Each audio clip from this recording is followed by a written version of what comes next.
Welcome, everybody. It's day number 6 of the Rally Cry Collegiate Series presented by the Army National Guard. We got CS2 once again, and joining me back on the desk is my main man, Vincent. How you feeling today? I'm pumped. We have a best of 5 today, the first of the tournament, and I cannot wait to get it started.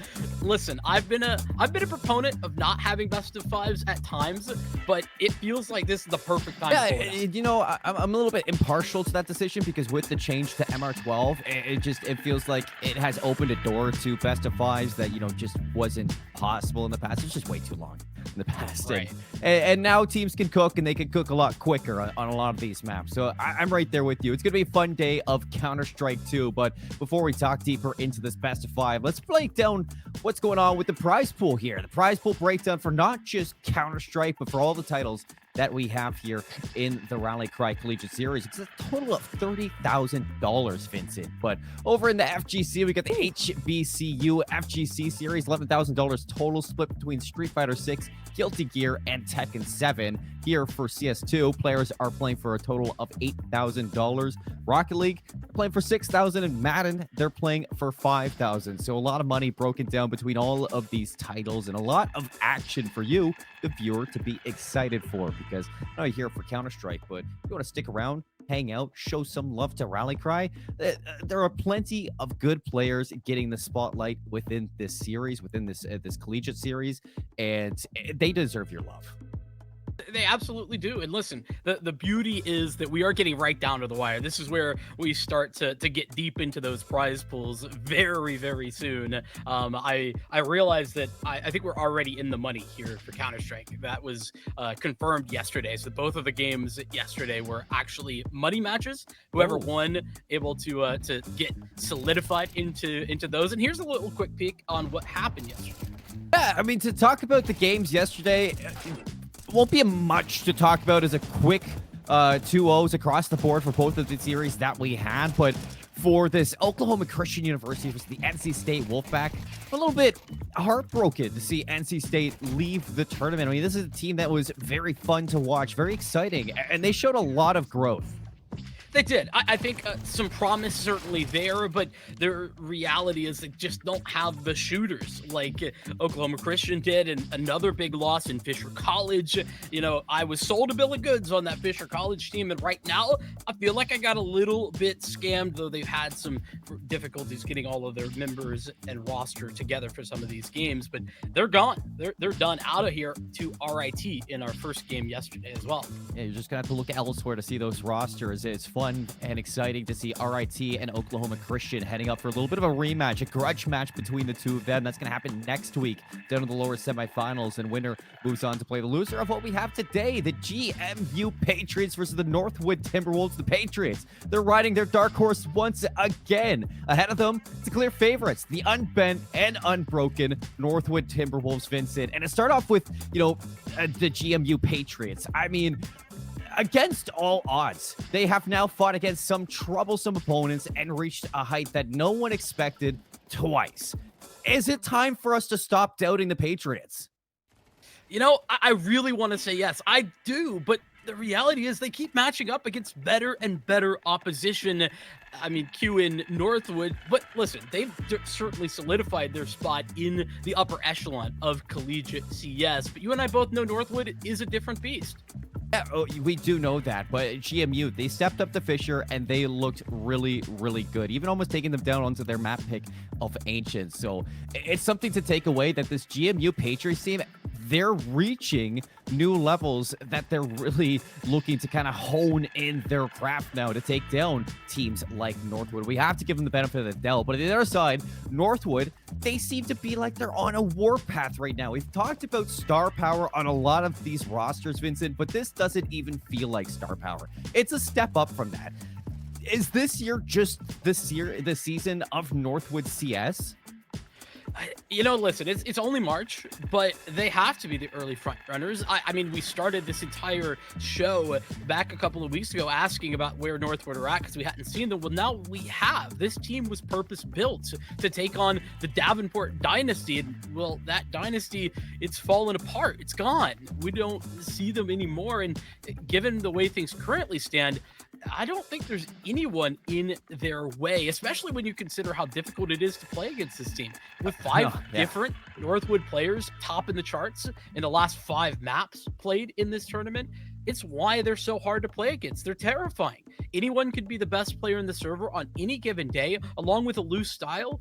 It's hard to prep against. A true nightmare fuel situation. It really is. It feels like Northwood University, they can topple the Roman Empire if they really feel like it, Vincent, at this point. But ahead of them, it's their Trojan horse. GMU Patriots are looking to sneak their way past their enemy lines and try to disrupt this Northwood team. It's something that not many teams have been able to accomplish, but we did see a little glimpse of it back in the Oklahoma Christian match where they did take them down on Anubis. And right away, we get to see that reflect in our map set ahead of us. Anubis gets banned right off the bat by Northwood. They don't want to go there anymore. Overpass banned by GMU. A little bit of a surprise, Vincent.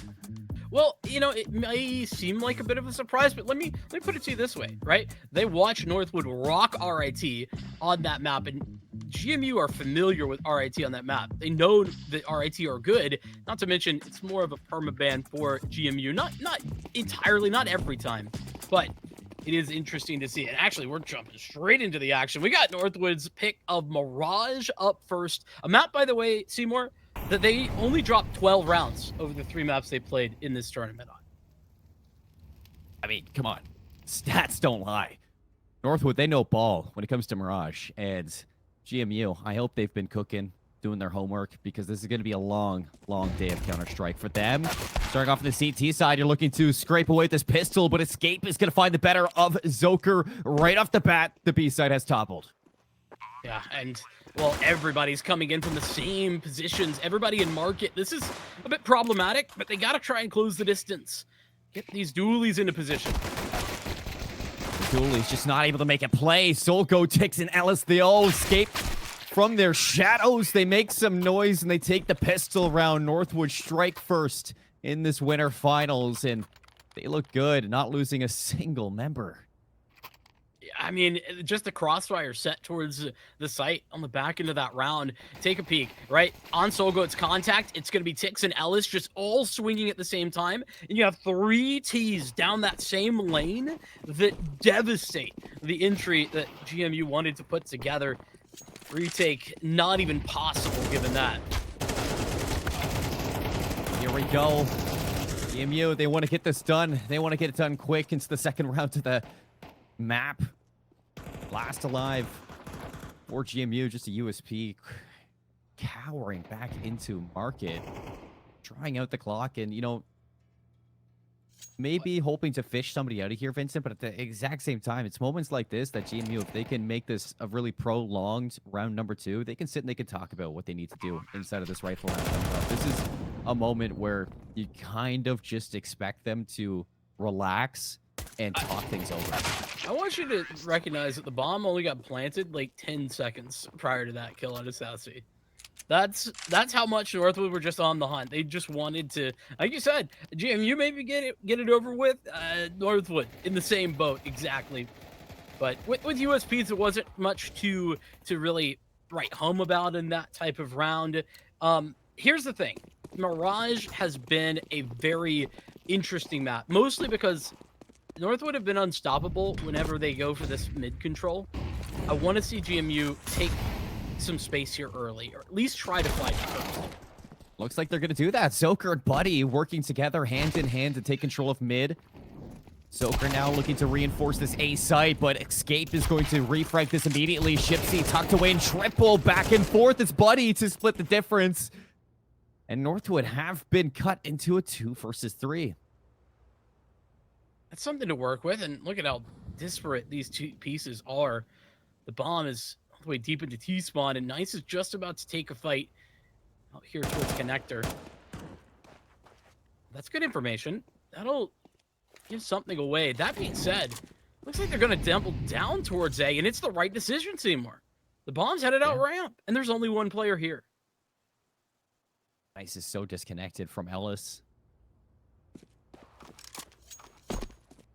So afraid of where GMU could possibly be. GMU have been doing good at sticking together, not giving themselves up to Northwood too early, holding on to this advantage and searching for information at the exact same time. They should know this isn't going to be a B hit. Crimson's all alone at that site. Here comes the utility, Buddy. Yeah, he's going to call for Satsy now to reposition over towards CT. Buddy's going to go a little bit big here and hopefully shut down this bomb planter, but Ellis is going to sniff him out. GMU keep themselves grouped up, trying to stay together. There's just an HE. That's not going to be that big a deal. Northwood will do the same, at least when it comes to sticking together, both towards ramp, one onto Tetris here, and this is fantastic setup. Easily able to swing off of one another. Nice, not able to hit the shots there. Satsy's going to bring things back. Ellis into a 1v1, and the time is going. No kit for GMU. And that's it. North would have done enough. In a 2 versus 3, backs against the wall, very patiently, Northwood, the slow dagger in the round, get their third on the board. It's devastating because GMU really did their best not to make any errors there, no mistakes. Once they had the early advantage, they held on to it, but it just doesn't work out. I mean, lack of a kit certainly doesn't help, and that's what happens on the first gun round on the CT side. You're lacking the money. They invested more towards the utility, and so miss out on a kit because of it. At least Sassy does carry over a rifle. That's helpful. It's already been made aware, though. Oh, my goodness. That's Tix floored. That was through the top of the connector smoke into mid. They can keep shutting down Tix. It's a recipe to success for GMU. So now looking to secure a round. Satsy hiding in the smoke. It goes down, and so will Ellis. It's opened up, though, the catwalk. Ladder room is being cleared by Nice, and Soul Goat is looking to work his way back towards his teammate. A couple of shaky shots there from Buddy, and that's left Crimson all alone. Well, Lone now dead. And the late lurk through mid for escape, just hanging out at the top to deny any further rotations through this position or any collection of the weapons that are down. Those worth their weight in gold for the wild Shipsy, currently down to the bottom of connector. And he'll try and play the patience game, but there's absolutely no way Escape is going to leave. Well, maybe outside of death, and that's where he's gone. Shipsy should get away with this thing. Should get away with the AK. But it's another round where you're forced into a save of your GMU, and Northwood, how comfortable they look at Mirage. Not only to kind of play a fast play style, but to play a slow play style. And this is going to have to be a little bit of a crux that GMU need to get past. They have to figure out a way to shut some of these players down and command some of the space on the map. Soul Goat not gonna have a chance at that. Close to getting the rifle out of his hand. Zoker had such an incredible series up against Fisher last week, and unfortunately, I think he's going to need another one today. And that's, I say unfortunately because I don't know if we're going to be able to see that with any level of consistency. As good as Zoker is, it's just hard to recreate that day in and day out.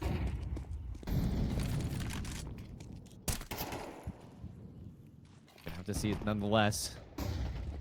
Flash out for Shipsy.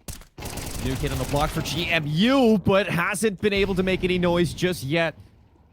Soul Goat gonna remove that member, and Satsy sitting on top of the stairs with the AWP finally brought into the server. Takes an escape, though, picking them apart, and GMU, they're falling to pieces.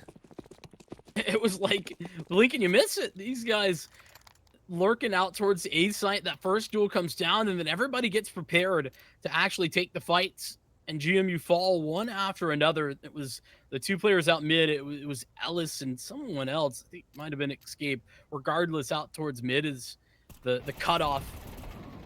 Very interesting flashbang as well. Not one that I've seen very often. little bouncer off the floor to try and blind anybody over towards Tetris. Seemed like it was pretty effective though. So maybe one to write down. Looks like we have Crimson though gone out of the server for the moment, which is why we have this tech pause. But you asked the question, Seymour, right? Who could be the one to step up for GMU? I mentioned Zoker, but I think that there is some possible ways that GMU could find some openings. Big one would be the AWP. We've seen how good Sassy can be. Not only that, though, it's been really inconsistent for Northwood about where they want to utilize the op or if at all. Don't necessarily have somebody on it all the time, and it's getting tossed around a lot. That's not inherently bad, but I think that does have a potential weakness that Sassy, if we could see him get that weapon out more often, could exploit. Whatever the case, I think GMU, they just need to find something, whether it's the AWP, whether it's the team chemistry that has carried them to this position, or Zoker. There's so many options for GMU that we've seen the possibilities for them to meet up towards Northwood. It's just putting it together in the server in the moment versus this team. It's not easy to do. And sometimes, Vincent, as a competitor, you will know this too. If you start falling behind and you're struggling to get that first round, the first round could be the hardest round to get. And if Northwood just keep on banging wins after wins, they're just going to keep getting more comfortable. Exactly. We've seen Northwood continue to add to their comfort levels time and time again. But listen, GMU put themselves into this position. They made the Shipsy change based off of wanting to raise their ceiling, feeling like they had maybe done what they could last season when they made the NACE finals and hoping to do more. This is more. This is an example of what more looks like.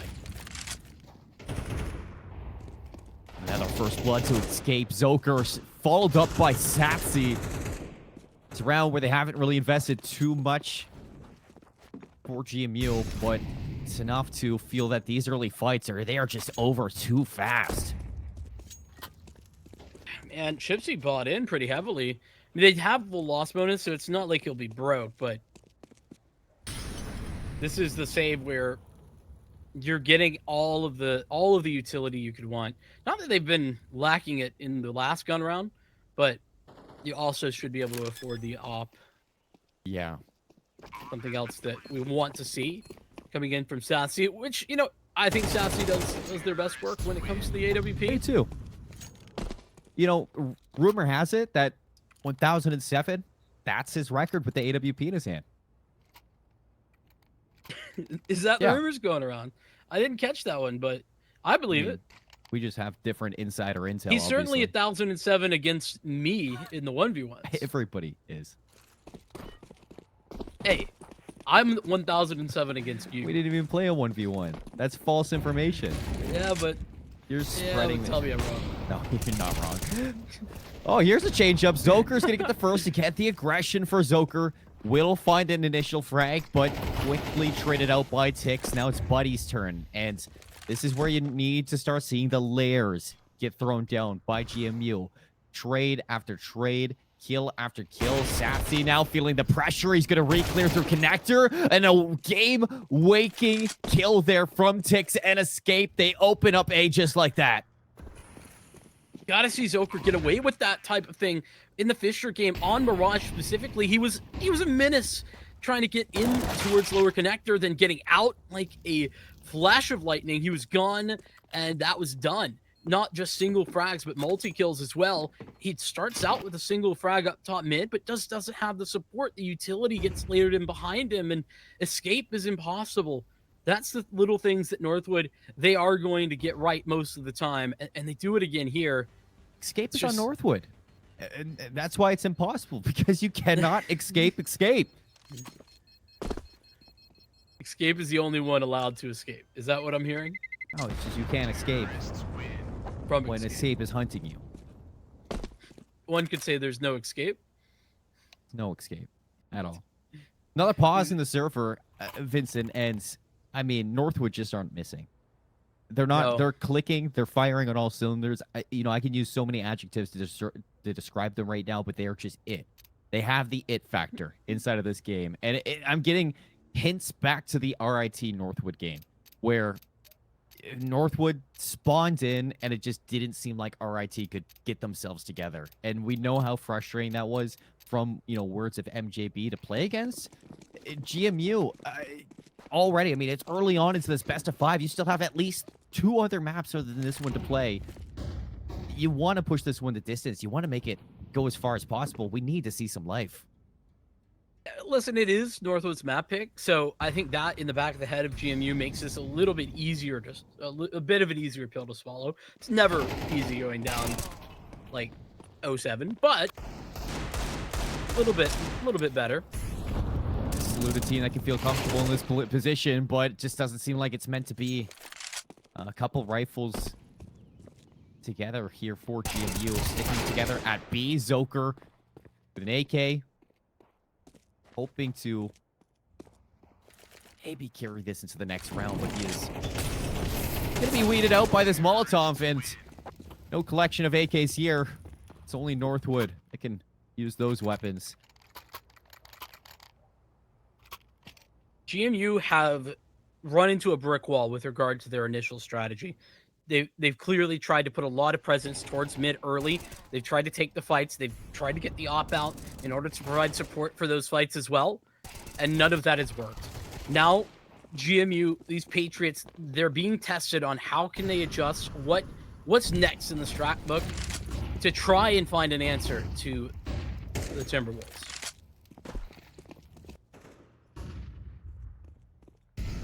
Looks like a little bit of aggression here. Onto A might be the idea. Shipsy finally up the ladder. Zoker's going to get some timing onto Ellis, who thought they had timing of their own, but got in the open. That's a first blood. Zoker, though, will fall. Zocode has his number on Mirage. The trades are always inbound. Just to see Ellis walking out a ramp like that, that's an 8-0 scoreline confidence right there. Gotta be ready for this one. The swing with the Molotov at the feet. Buddy's gonna get 2. Here's a moment for GMU.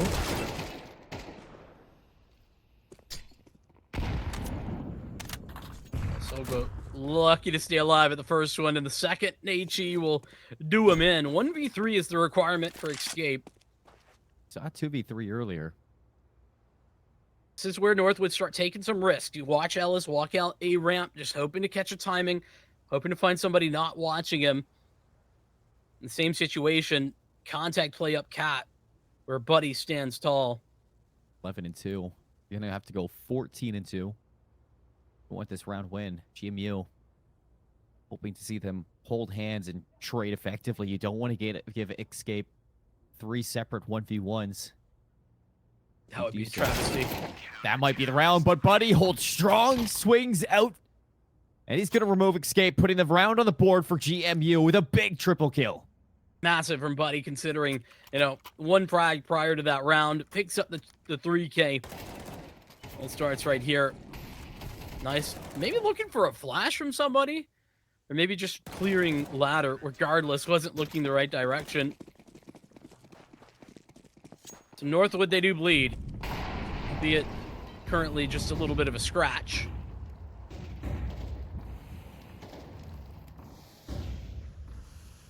Tix is going to do it this time. Oh. Shipsy's Has Ellis let him know that he did this a second ago? Shipsy's just playing with his food, but look at the middle of the map opens. It's Zoker and Buddy yet again to start off strong. Tix will refrag onto Shipsy, and that is going to remove the aggression, but he has no idea that Satsy is in Palace. Tix is going to be so unaware of this one. Zoker's going to go down. Satsy's there for the trade. We're into a 3 versus 2 once again. Yeah, but the bomb, it's headed out towards B. Nobody's here with that trade frag. I mean, let's be real. Tix has done the maximum that he could have done. Getting a second frag out of that, considering he was watched in 2 different angles in the control of market. There's a boatload of util for GMU, but this smoke essentially counteracts the majority of it. They're going to have to wait it out. It's just a 20-second waiting period. Yeah. Tix said, 1, 2, 3, eyes on me. GMU said no problem. There's a problem, though. Time is ticking away. Crimson, what a shot there to remove Ellis. Escape now again. 1vX brings it into a 1v1 on the benches, playing his life. Time is draining, and there is just no time for Satsi. Escape does it again. He even finds the kill. Wasn't able to do it last round, but the 1v3 this round is all his. And the Patriots instantly call a timeout right off the back of it. The tactical timeout needed just to calm the nerves and try and reset off the back of an incredible moment for Northwood. Again, they are so difficult to play against. They're so deep, and I mean, I'm going to call it, yes, Escape, wonderful positioning and gameplay here at the end, but that smoke deep into market, that sets him up for that win. Yeah, so much time. And you know, GMU, they just got to run on him at the end of that round. Incredible stuff from Northwood, again, showing their individual prowess. Like we've said, any one of these members can step up in clutch scenarios. We've seen it in past games. We're going to see it in this series as well. And if you're GMU, you cannot take these moments lightly, even in a 3 versus 2, even with an advantage. You still have to play at your best. Walking on site, fast and furious. Northwood looking to take A here. It's a 2 for 2 trade.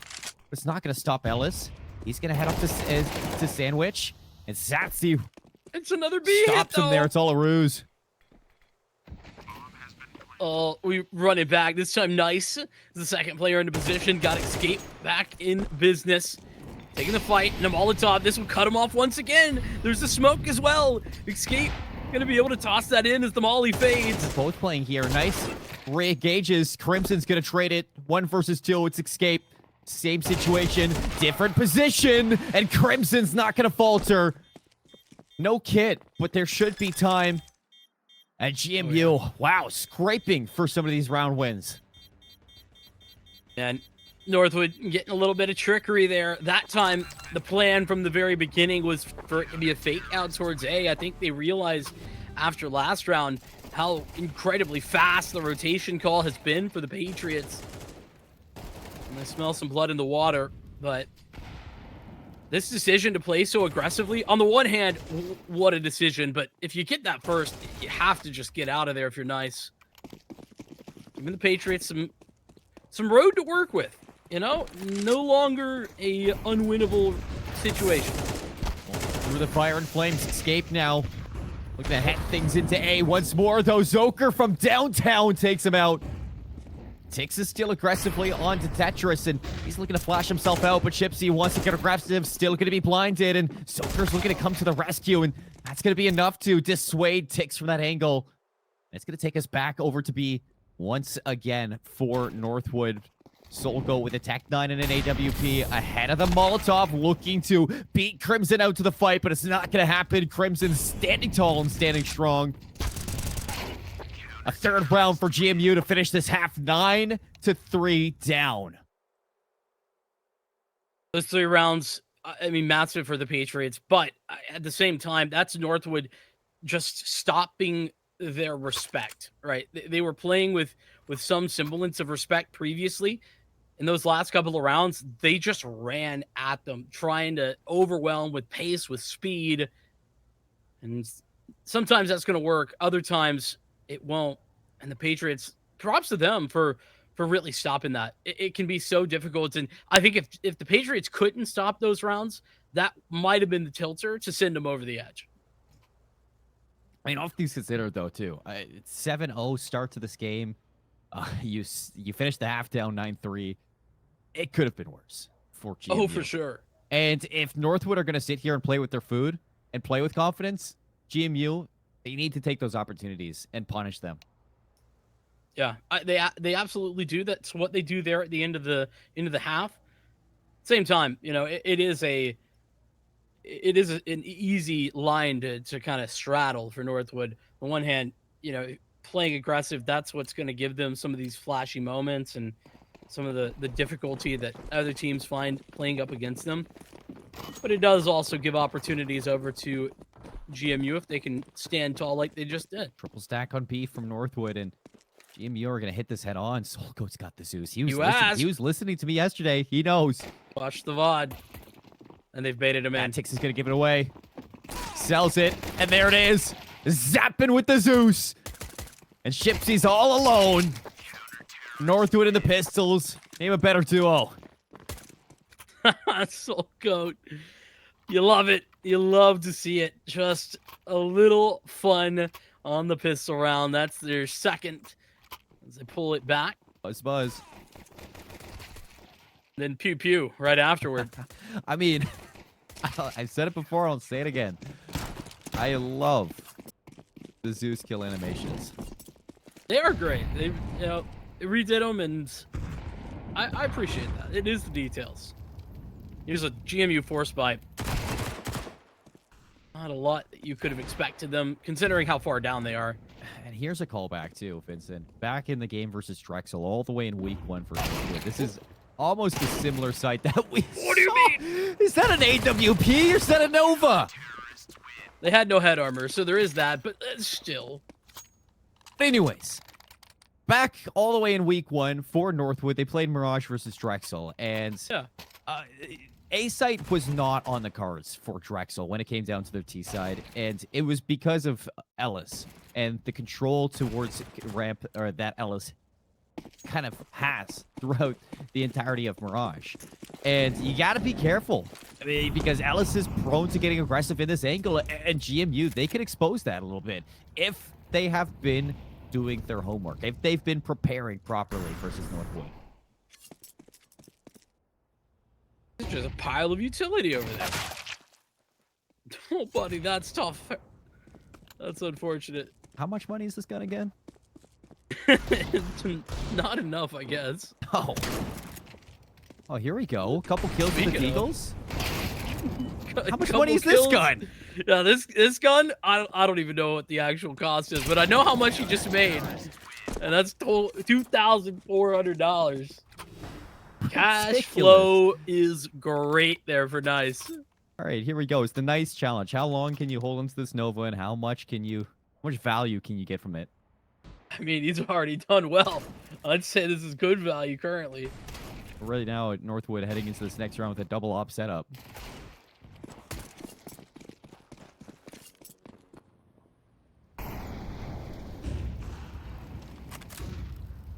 It just feels so bad walking into an op like that. Through mid, escape, cycling around this AWP. Nice, aggressive with the Nova, goes for the jump shot, and Shipsy says not today. And Crimson ready as ever for the aggression from Ellis through the ramp, looking for a little bit more, but Escape has repositioned with this AWP. And HE is gonna soft phone him down to 3 health. And a dream. The middle of the map has been breached. Escape caught in the open. Blind by the flash from Shipsy. Lovely support coming out from GMU. And they've broken. There is no way. Broken past Northwood, but Soul Goat in the 1v4. Gonna look to make this a little bit costly. Nice shot there over the box, and he's red Zoker like a book. Crimson on 14. Shipsy on 39. Soul Goat's gonna go for the reload, and here we go. It's time to dance, Vincent. Looking for anything he can get away with, and Shipsy's looking to play around, a dance in the smoke, a dance in the darkness. A chance to get your 4th round here for GMU. Soul Goat looking for the Zeus. There's no time to get the defuse in the end, and Crimson won't allow him to live.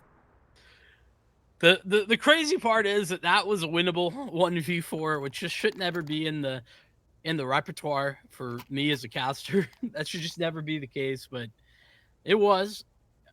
Unfortunately, GMU, we've had a lot of tech pauses here, and I think almost all of them have been GMU having some tech issues, players dropping from the server. Hope everything's okay over there. Listen, it's 12-4. I'm not making excuses, but it is even more frustrating to play with tech issues, especially when, every other round, every couple of rounds, you're losing a player. You gotta get back in, restart a PC, whatever that looks like. So hopefully they can get whatever's happening figured out. But yeah, and hopefully heading into Inferno, they're able to hit the mental regain after this one too. I'm, you know, not to say the map is over. I've seen crazier comebacks, but I'll say it. The map is over, Seymour. It is over. does feel like it's a matter of time before Northwood get this last Solgo round. almost just won a 1v4 clutch, and he was trying to Zeus him. And you know what's funny too is in that moment he hits the, you know, screw it, let's just run and take these duels. And he reads every single player perfectly except Shipsy. Just Shipsy. I mean, he was looking for Shipsy too. He was. The timing was really good. Shipsy plays the timing, plays the smoke so well, and it got scary. But ain't no way Solgo's going to win that 1v4. As good as he is, I was a believer there. I had faith in GMU to put another round on the board. And you know, to even think that this is their 4th time playing Mirage in the Rally Cry Collegiate Series, and they've only given up 16 rounds in total. It's a terrifying prospect. That's for sure. And we're that 16 rounds, just to be clear, over 4 maps only. You know, assuming that this ends in the next round, that would be the case. I think I would have rather played Overpass and ban out Mirage.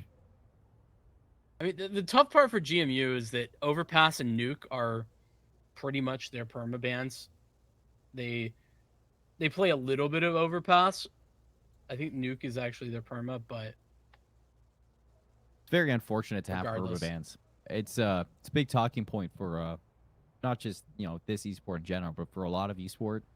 A lot of people talk about it, and analysts is it worth it to have permabans? I mean, when a map pool is big and, you know, there's so many maps to know, yes, you're going to naturally have permabans, but if you as a team can have the basic understandings of each of these maps and the basic fundamentals of how to play them, and then instead of having the permabans, you go into a series knowing that you can counter ban a team, it adds so much depth to your game, and it's so unfortunate to have a permaban. I mean, we saw this with, you know, the possibility of a counter with Northwood, right? I mean, they banned Anubis in this series, a map they lost to Oklahoma Christian, but more so, a map that GMU was able to beat Fisher on. You know, that's two prongs to that ban, but it can be difficult though. I think a lot of players, in response to what you're talking about, would say, is it we can be really good or strong on 5 to 6 maps versus being okay on all of them? Yeah, it's definitely hard with a map pool as big as, you know, this one. Yeah, seven is a lot to handle for sure. Oh my goodness. Oh my goodness. Just looking back at it, it's so dirty. And I know. Like, I know it's just like no armor on these players, and they should be getting those kills, but it doesn't feel good to see. Feels great to see, if you ask me. I love shotguns.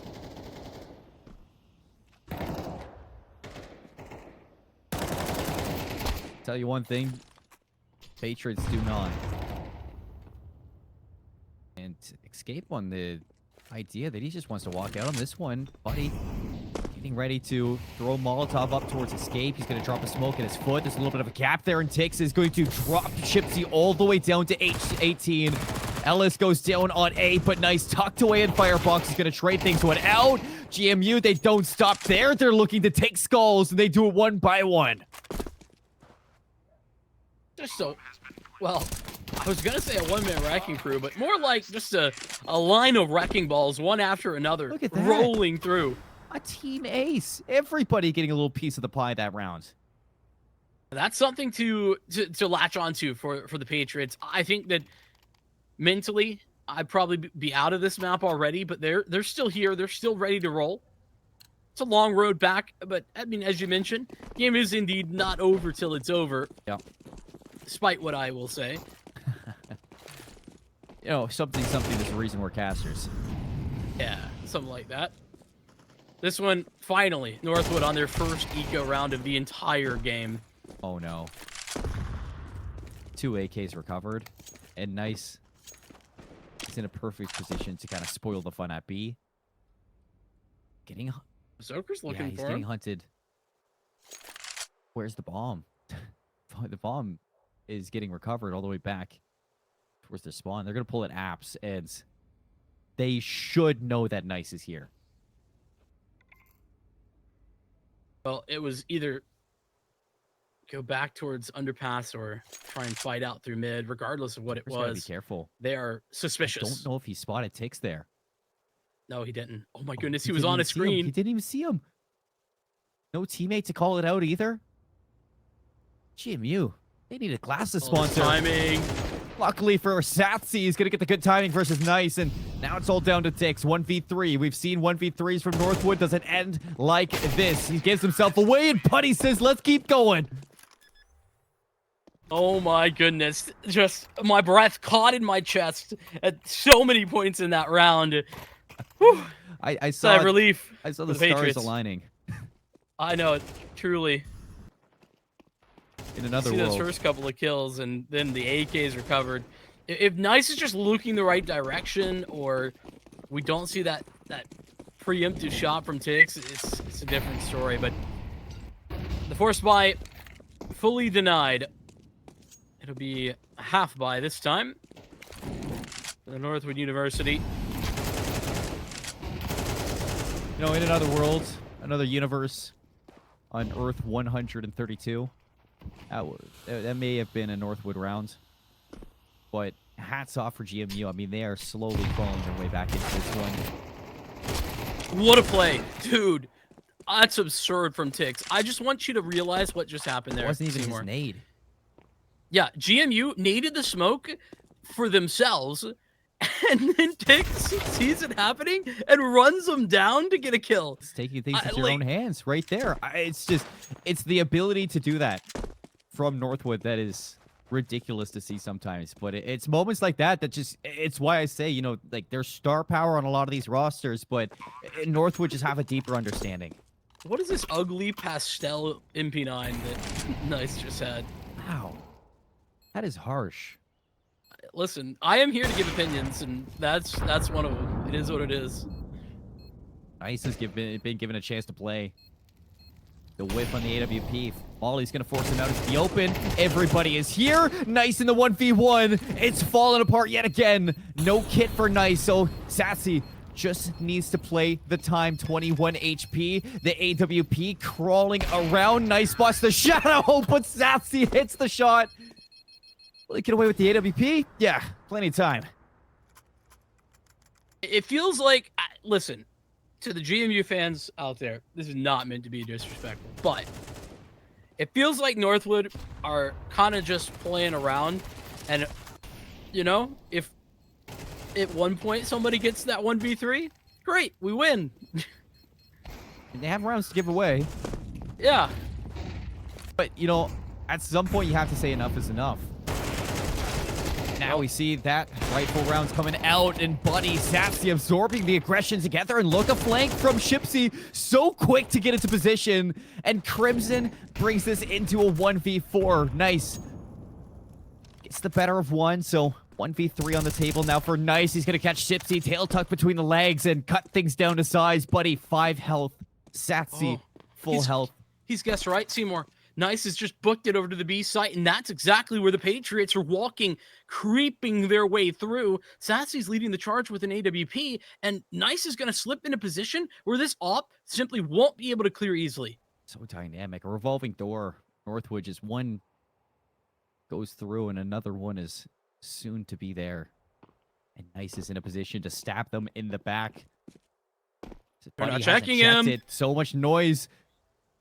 And he's looking, searching for the information. He goes down, swings it, and that's it.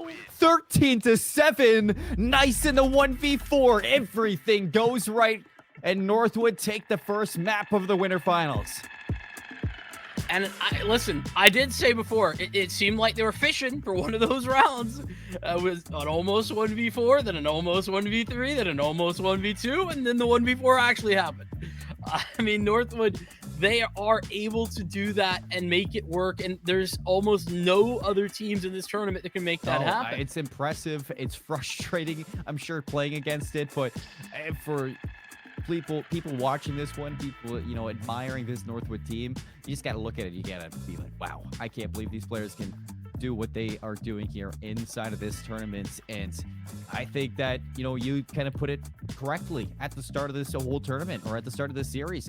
It's a team that was put together to take down the Davenport dynasty. And we know how strong that dynasty was. It was, one of a kind. And Northwood are just showing that, they are the next up for Collegiate Counter-Strike. They are, and listen, they didn't have a chance to prove it last year, but they've had the chance to prove it right now, and they are continuing to do so. A nearly unstoppable first half of Counter-Strike. The first 7-8 rounds of this game were really, the word methodical doesn't really work, but I will say fundamentally sound, right? Not making any too crazy a play. Then Northwood, they take the training wheels off, and they start getting a bit wild, a bit wacky with it.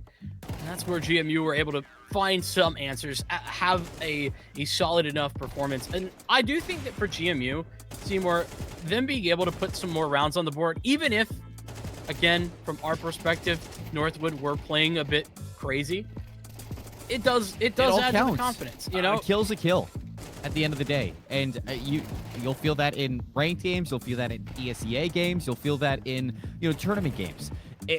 No matter what it is, a kill is a kill. And if you're not getting those kills, it's going to feel bad heading into the next map. But for GMU, the big takeaway is you got rounds under your belt on Mirage. You made it closer than what it could have been. And Northwood, they're not taking you seriously.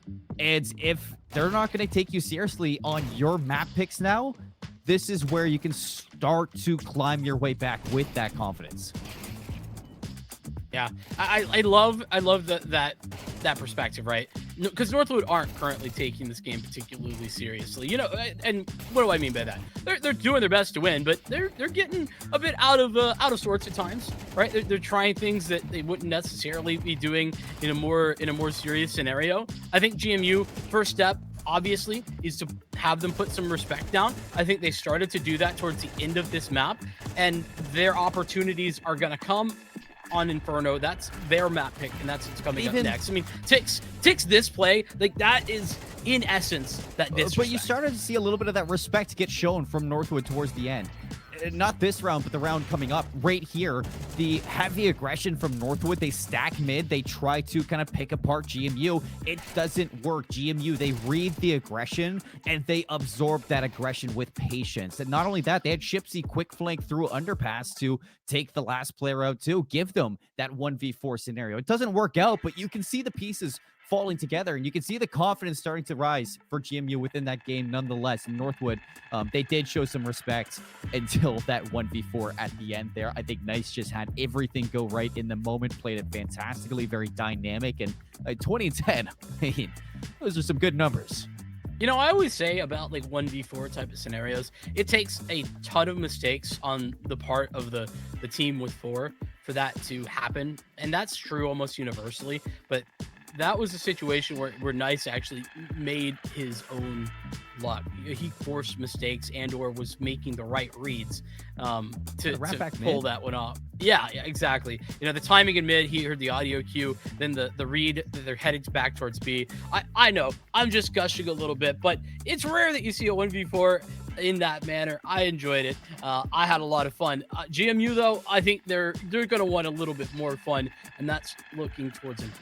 Yeah, Inferno coming up next, folks. We're taking a back seat, a little bit of a break here on the desk, but we'll be back with game number 2 of this best of 5. We're looking at GMU to try to pull things back. We'll see you soon. We get how uncertain the future is. We've come of age in a complex world, face to face with problems we didn't create. So what's gonna happen next?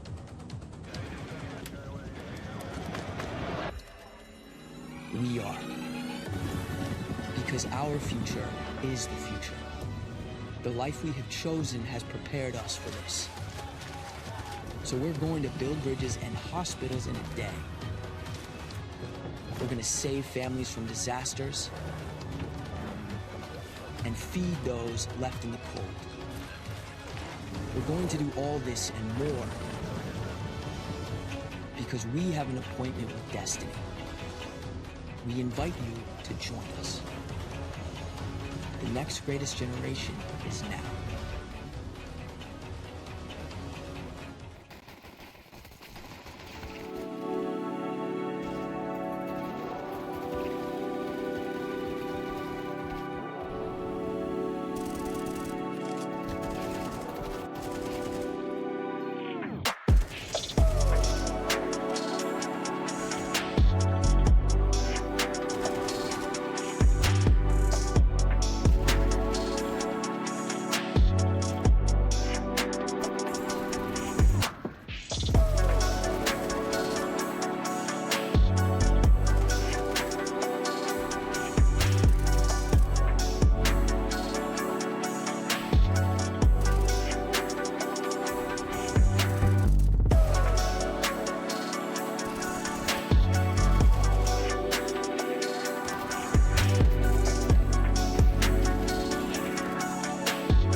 SmackDown in game number 1, and it was fire. Northwood, they take their map pick of Mirage. As expected, they are really good at that map, and heading into our second map of the best of 5, we have Inferno on the cards, map choice of GMU. Once again, my name is Seymour, with me is Vincent, and Vincent, man, didn't really get time to break down Inferno heading into that Mirage. Things went quick at the start of the show, just as I like it. So why don't you take a second, let's dive into Inferno, let's talk about this a little bit. Yeah, this is a map. I think that, you know, when you first saw it, you were like, Inferno, what's happening? If you've just been watching the Rally Cry Collegiate series, that's an understandable point of view, right? We actually haven't seen GMU play this tournament. We haven't seen Northwood play Inferno this tournament. But it was a really strong map for them last semester, and GMU actually ended up beating RIT in NACE finals on LAN last semester on this map. That was actually leading off their series. So there's a lot of experience here for George Mason. There's a lot of positives to come out. Obviously, we haven't seen this version with Shipsy yet, but as a whole, Shipsy's looked very good. So I don't see why it would change. Shipsy has felt like one of the more polished players on this team heading into it. It's been a pleasant surprise. You know, usually when you make a change into the roster, it's for good reason. And you talk to the coach, and he said that they just didn't feel like heading into the season they could go any further than what they did last season. And that's why they brought Shipsy in. And you can really see why at times. And heading into this Inferno, I mean, you might be thinking that maybe with Shipsy in, it's going to be different. But when you're keeping the core together, 4 players, and adding in 1, you expect things to stay quite the same, Vincent. So I think the ball's in Northwood's court right now, because at the end of that Mirage, it was starting to slip up. You saw them giving away rounds. You saw them playing with their food. And between this break, do I expect them to tighten everything up? No, I don't expect it. But they should have that idea in the back of their heads. Yeah, on Mirage, it was unfortunate, but the reality was that the game plan for GMU was entirely taken out in the first 10 rounds of the game. Whatever they thought they were going to be able to do out mid, that was entirely shut down. There was no conversation around it, nothing. It just wasn't going to happen. Now, I think the question becomes Inferno, a place that GMU will have a little bit, probably a few more game plans prepared, right? More like a B and a C instead of just that plan A. But in addition to that, this Northwood team still shoots back, and they shoot back very hard. I need to see this Inferno look a bit more prepared, a little bit easier for the adjustments if GMU are going to have any chance in this series. I mean, overall. in my eyes, it has to be Inferno, or it's going to be nothing. This is where you need to kickstart the series. If you're GMU, you look back at the history and the stats for this team. Ancient is up next. They're not the best Ancient team. They lost versus Fisher last week. We saw 11-13. It was close, but it wasn't enough to take down a team like Fisher. And when you look at Northwood, they've played Ancient. They beat OC on it 13-9. They looked fantastic. And even versus Drexel, you saw Tix is just running around the server doing whatever the hell he wants. So if GMU wants this series, if they want this best of 5, has to start here with the Inferno, or we might be looking at a 3-0. But it seems like we're having a little bit of difficulties getting some players together inside of the server, folks. So we're going to head back to a quick little break, get things together, and we hope to be back with Inferno right after this break.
forget how uncertain the future is.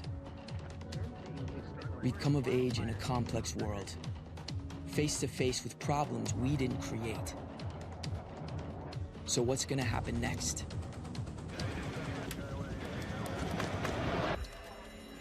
We are.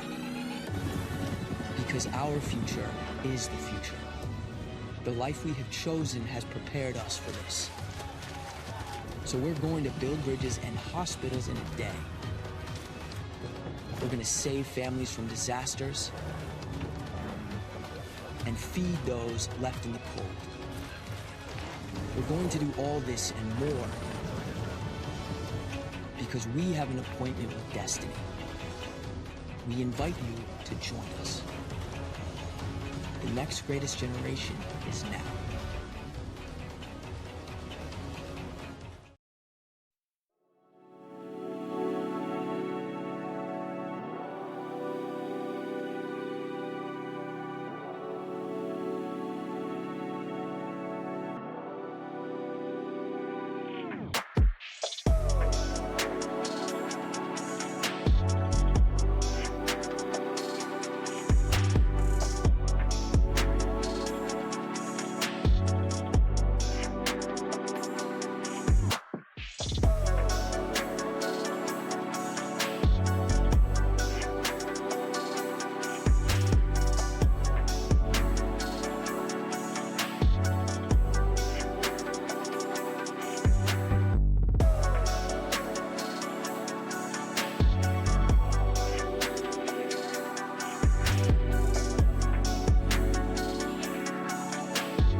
Welcome back, everybody. Take a look at this. It's Counter-Strike Source on a TV as we're heading into Inferno for a map 2 between GMU and Northwood University. Northwood taking Mirage 13-7, and GMU now their map choice.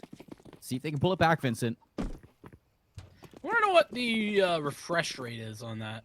On You TV. see how big the TV is? It can't be that good. No, that's what I was thinking. Probably, I mean, it is just Source, but either way, GMU on the T side first, and hello, Tix. Rocking his world here. I love it. I love it. Ellis with Eagles. Looking to get zesty from up top. Crossfire with Tix. Even though he's low, he's not going to back down. Crimson finally going to get the better of Ellis. Tix is going to go down, but Escape has arrived. And the help is here. A pinch starting to unfold as well. Every angle being looked at from Northwood as they run back on site and take another pistol. That's all 3 pistols going the way of the Timberwolves. Nice. It's just a human decoy. What was that? Just pulling all of the attention away. Walks through the smoke and still gets away with the frag. Hey, look what Solgo has, by the way. Just, figured I'd toss that out there. He had it last round, too. Looking like a clone. Oh, my goodness. Yep. This is going to be a force buy for GMU. Not an expected time to go for this They force. put the bomb down, though, right? No, they didn't. Oh. Not with the money they have in the investment. Interesting. Oh, look at this. Ellis is boxed out Zoker. Soul goes by the Nova back. He's going to put please. He's going to put the smoke at his feet, pull out the Zeus, throw up a couple wishes. You can put stickers on the Zeus now? Stickers on everything. I guess it makes sense. It makes sense, but I think that's the first time I've really like seen it. Thought about I've seen it on Twitter. I haven't seen it when we were casting. Yeah. Like, jump scare me there. I was like, whoa, wait. Everybody is here from Northwood. The flash is out. Jumping on in is Tix. Gonna be there to shut down Buddy, Shipsy, and Crimson, who's surprisingly the only one to get it with the Tech 9. But this force buy to No Veil, nothing's gonna come out of it. Lots of time here for Sassy to maybe do a little bit more damage with this Deagle, but Northwood, they have not left. No, not at all. I do like the ambition that the Patriots are going for with this force buy, but I think there's two arguments here, right? On a map like Inferno, you can get up in the face very easily, and the pistols can be very effective. On the other hand, well, I just would like to see him get gun rounds. You know, it's tough. Tough call to make, but decision's done, and the Patriots, unfortunately, unable to do much of anything on their force buy round. Here we go. Pistols out. Solko wants to dance with the Nova. Unfortunately, GMU, they're leading that dance, and gonna have to look to the teammates to clean up that mess. It's a quick trade there onto Shipsy. But he's got a Nova now. This Molotov is gonna push Zoker out of the corner. And Nice is able to spray it down. Would have liked to get that kill, I'm sure, for Escape with the SMG, but Tix is gonna have a chance to get a little bit extra more cash. The flank's gonna pay off, and Sassy, a couple bullets in the back of the skull. Crimson low health. Escape gonna finally get that payoff here, and something's gonna come out of the Nova being picked up. So 3 quick kills, or 3 quick rounds. Again, Northwood just commanding the start of these games. Crimson leading the charge. I mean, everybody else has basically not been able to pick up like anything. There's a couple of zeros on the board right now for the Patriots, but that leads me back to Crimson playing very well on Mirage. Oh yeah. Not a player that we necessarily always see in top in the scoreboard, but if he continues to play well, we see Zoker show up a little bit more. There's absolutely a world where the Patriots can bring this back. That's a lot of damage. Out for the smokes. Ellis falls. Nice nade from Zoker to confirm that one. And this gun round for GMU is starting off very well. And you don't always see the early aggression towards Banana anymore because of how suffocating the utility can be from the CT side. But GMU ready for Northwood to take a lot of aggressive positioning there and have the utility in hand to counteract that alongside with the rifles. Could be a hit to A. Only person here is Escape. In pit with an M4. Everybody's going to be there. It's a little bit of a wake-up call, and that's going to be the lurk player, Crimson, to pop out from the apartments and take him down. Not before a return to sender with that HE. And Tix is going to give himself a chance here, looking to recover that rifle, pushing up with the MP9. Lots of damage, poking away at him with the utility. I thought he was going to burn alive, but he gets out with 12 health. I mean, if he'd stuck around any longer, he was certainly dead to the flames, but looks like he's actually going to stick around just to maybe find an exit frag. There's no point in taking this gun over. Yeah, they have the money. In Tix's case, a lot of it. What an unfortunate scenario. Zoker was the only one low, only one really at threat from that distance from the MP9, and, well, he happens to take the shot right at Zoker's skull. And it's the scenario that Tix was exactly looking for. And it works out. The disengaged, you're hoping to kind of punish a couple of these players on the exit, and the cash for GMU is... It's not in a good spot, so Tix is doing good at limiting what they can buy up now. Yeah, they'll be okay for this round, but there's no AWP, and, well, if they were to lose one, then things get even worse. Far worse, actually. It's Northwood, who are mostly okay. Going to spend a lot of their utility to try and gather early control, particularly towards Banana, where they've lost someone already. On a better note, it doesn't take them 8 rounds to get their first. So GMU now looking to expand off of the success, and nice trade from Zoker. The refrag onto Tix. Shipsy, the rest of the team grouped up to explode out towards B, but Shipsy's going to be caught in the open. And Escape, he wants more. He's just going to run it down mid. Some nice game sense.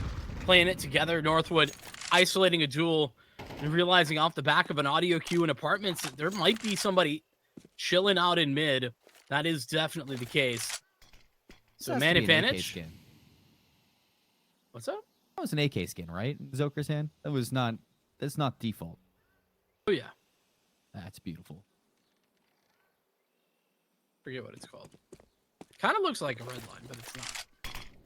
Smoke back down. This nice walk through the smoke. Crimson's gonna bait it. And Zoker watches over him. The communication of where that bomb was being planted, and Escape's able to spray it down. 21 seconds. Zoker in a 1v2. We saw lots of clutches from Northwood. What a moment this would be for GMU as well. But Zoker down to 14 health. Both players on Northwood working together. And the 1v3. It might be a possibility. With both players breathing down your neck, it's not going to be. A valiant effort, to be sure, but the difficult part there for Zoker is once he's been found out, once he's tagged down low, taking an aggressive fight against 2 just simply isn't an option. 1 bullet was all that's required. Sassy, though, delivering the opening frag, and this trading was phenomenal. That's where Zoker picks up his first of the round. It's all going wrong, though. Back late, this frag through the smoke from Escape. Huh? That was a poltergeist. That was a magical chicken. That was a demon. Don't be fooled. Gotta be careful of those things. Like squawk at you and then claw your eyes out. That's an interesting nade. I'm not sure what the goal there was. It's definitely Maybe just probably to to fake open it up, but well, there was 2 smokes, one close and one at car, and that nade was behind car. it was a miscommunication maybe. I don't know. I'm sure there's a reason. I just don't know what it is. But what I do know is the Patriots mentioning their bye and where they were at, losing a couple of players and then losing the last round. It certainly put them on the back foot. Yeah. Galil into Crimson's hand. Let's rewind a little bit rifles.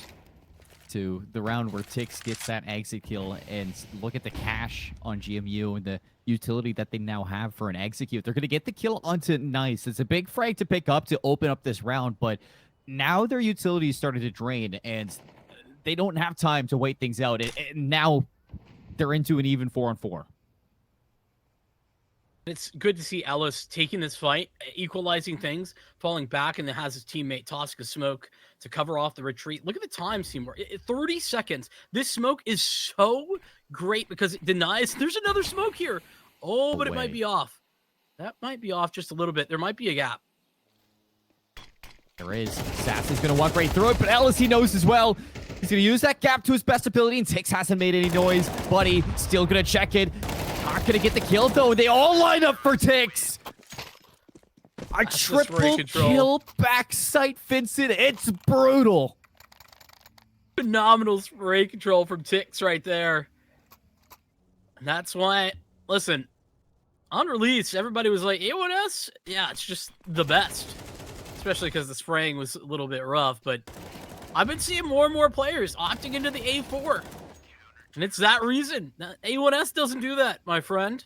Yeah, I mean, I've been, Hey, be gone, demon. Look at this. It has no insides. It's not real. It's not a real chicken.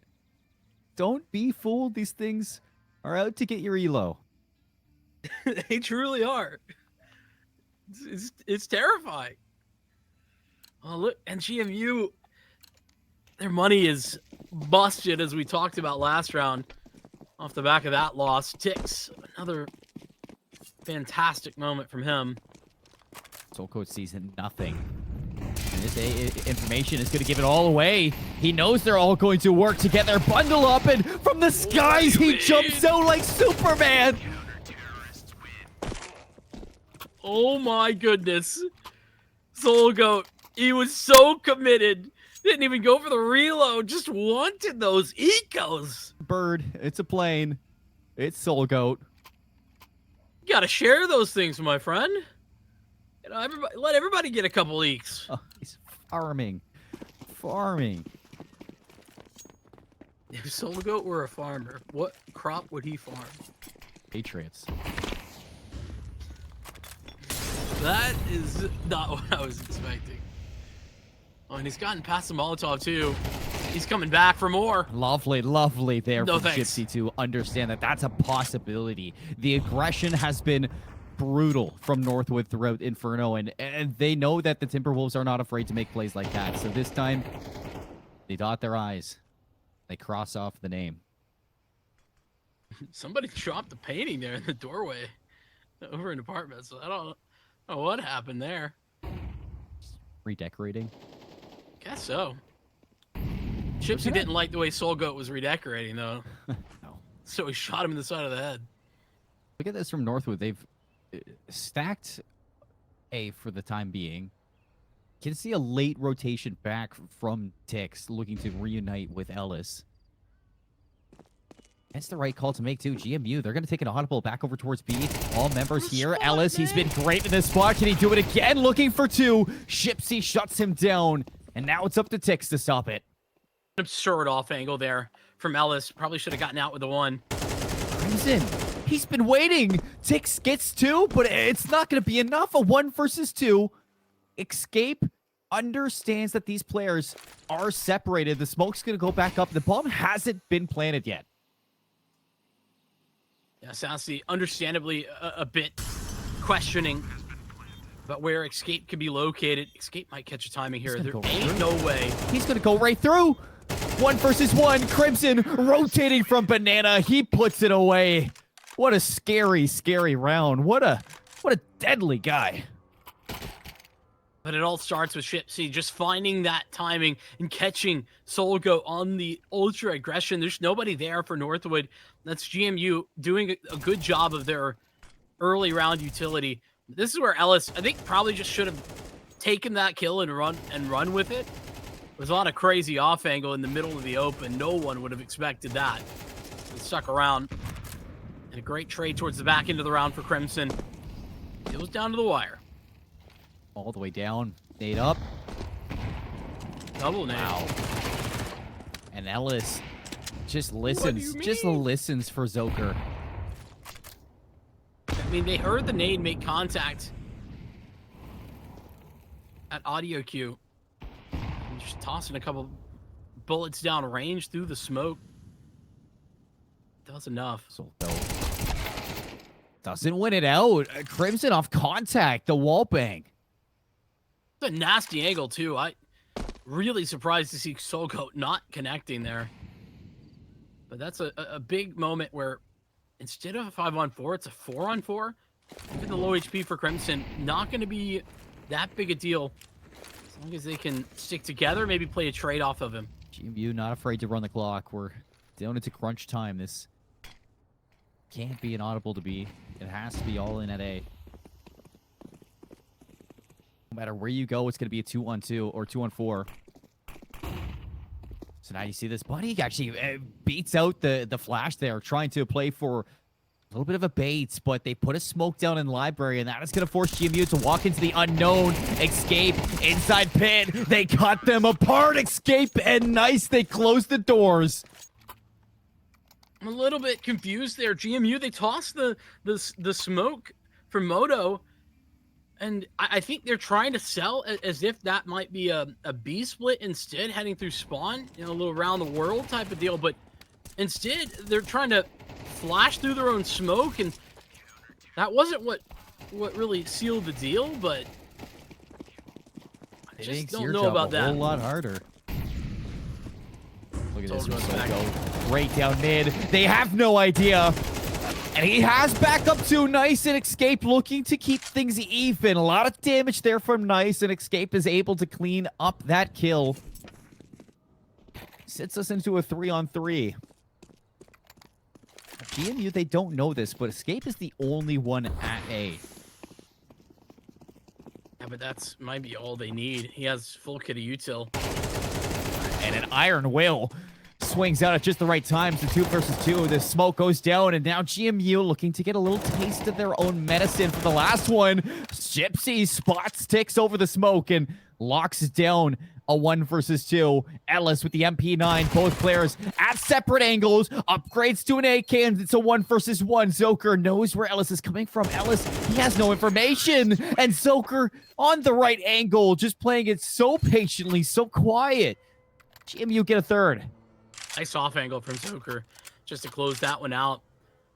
And I mean, Northwood, they're playing really aggressive, and it's not like they're just running it down. This is not, you know, this is coordination, right? They've got the flashes there. They've got the trade set up as well. Players watching both the angles and everything. That's fine, but at the same time, you do lose out by taking those fights so early at times. I wonder if that might be an adjustment that Northwood need to make. Well, out of the case, we knew this was going to be a little bit more of a fight for GMU, and they're putting up the fight. I think our biggest issue back after Mirage was Northwood weren't showing respect. I think they have been showing respect here on Inferno. It hasn't felt like what we had back on Mirage. They absolutely have. This is Northwood playing a pretty standard map of Inferno right now. A very aggressive one, but standard. So they're going to be playing so far forward. This is what I'd hoped to see, and they've been delivering. So, early kill there. Escape, though, going to be hunted, and takes not again. Runs it out, and they all fall down. What in the hell was that? I'm It all telling you. happens at the same time. Whether it's the Roman Empire or the Spartans, Northwood, they're ready to take everybody down. They can do it. Just phenomenal flashbang. I don't even know where that flash comes from. It takes us to self-flash that, which is impressive. Gets them back into position, and GMU, they're going to step on the gas pedal. Trying to make their way up B. Right into Tixon Ellis again. Looking to end this half with a bang here for Northwood, similar to what we saw on Mirage. GMU just struggling to combat the sheer aggression that Northwood throws at them. 9-3 half again on map 2 of the series. And GMU, they got their work cut out for them. 9-3. Yes, it's the same scoreline, but Seymour, this is a very different looking Patriots squad. I know it's the same number, but this was a lot more competitive. GMU were in a lot of these rounds. This was just the last round of the half, and so with the lackluster buy, they didn't have too many choices nor utility to put together. Looked a little bit more dominant, but I liked what we saw from GMU in a lot of those rounds. It was just that Northwood individual prowess, the aggression, just kept them on the back foot. Now GMU looking to punish the aggression right out through brackets, and Soulcode's going to have to turn around to hopefully fight this one out. The shot's just not missing, and GMU playing it so well together. The team shots out of Escape. Nothing is landing, and for the first time in the series, we see Northwood miss. Yeah, their first time unable to connect on a pistol round, and I mean, it comes, irony being, it comes down to not being able to shoot the Glock straight.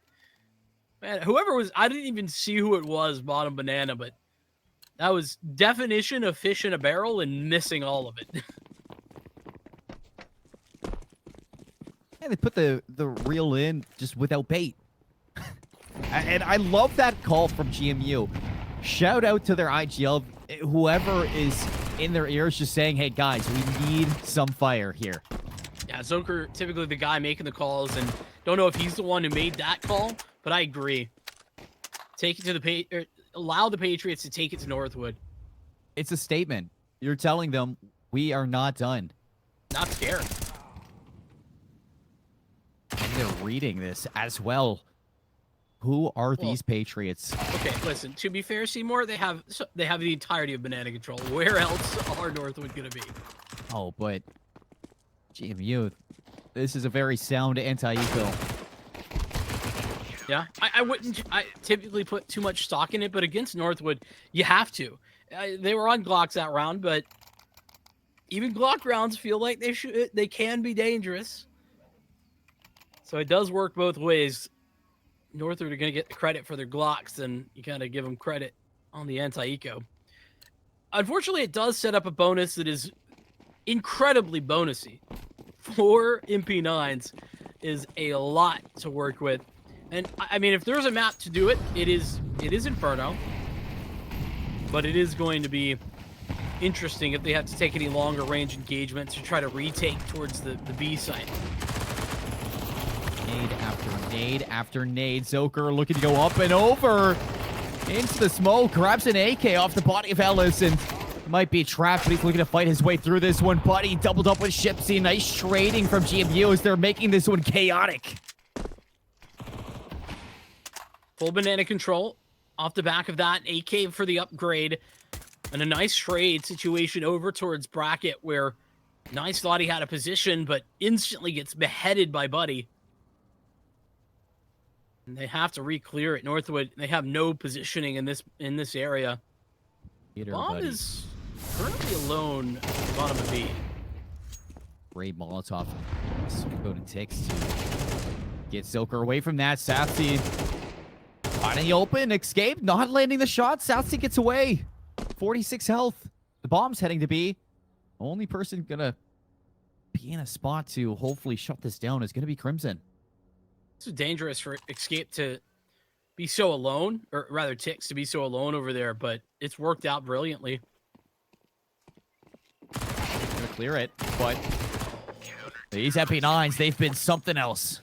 Something else this game, no matter whose hands it's in. And Crimson, it talked about him back on Mirage a little bit about how it wasn't a great show from GMU in general, but if there's any takeaways is that Crimson is having a good series, and it's been translating here into the Inferno as well. Lots of individual moments for Crimson to be playing on his own against Northwood in 1v2s at times, and very stone cold. You don't see too many mistakes coming out for him, and that is something that you love to see if you're a GMU fan. Well, quad nade doesn't really do any damage, unfortunately. Smoke is up, and they're going to separate them. Crimson looking to run away with the USP. They all jump across. Ellis, Tix, they've made it to the site. Oh, and the bomb plant. Job done. I mean, round not quite over, but job done here if you are the T side. Now it's just taking more guns out of here. Tix, the Tech 9, ridiculous. Hello. Looking for more, but the health is just way too low. Ellis has an AK now. It's a 1v1. 16, no, 24 health, but a headshot angle. And Ellis plays it perfectly. The crosshair placement, absolutely chef's kiss at Northwood with the eco round to bring them to double digits. It's simply sublime. I can't believe that they're getting away with that. Just the one tap, the Tech 9 through. They quad-naded and did no damage, yet still come away with the round. That's the Tech 9 shot I was talking about. And Ellis, indeed, chef's kiss on target. That's not what you want to see from the Patriots. They need those should-be gimme rounds, and they don't get them. That's a confidence booster for Northwood, and that's weird to say. Do they need any more confidence? I don't think so, but Ellis is not one of the players you turn to frag out for Northwood, but he definitely has it in him. Across the maps that we've seen, only one time has he really turned up, and that was back on the overpass versus RIT, 2011, and that moment right there just shows what he's made of. That's why it's so scary. You know, point I made back on the desk is anybody can turn up, and that's a good example of it. It's not like an if, it's more of a when. Especially over 5 maps, best of 5. Things slow down for a moment. Very quiet here. Shipsy's early damage taken has humbled him for a second. But Northwood are being very particular with this execute, not just running at them. And they're looking to execute this one to be. Crimson is here, but he is alone. He's got some support coming in quickly. That in the form of Zoker, so that's something. But the lack of utility, nothing to counter this. Zoker's getting caught in the smoke. He's just a little too ahead of it, popping. And they know Crimson's going to be playing back here. Tix checks it. Last time it didn't go his way, but this time he gets his revenge. And just throw back there for Tix. Just walking in. Not the double entry, but it's enough. Escape's the one to pick up the first and dink down, but no problem. Another gun round, though. The Patriots can't win.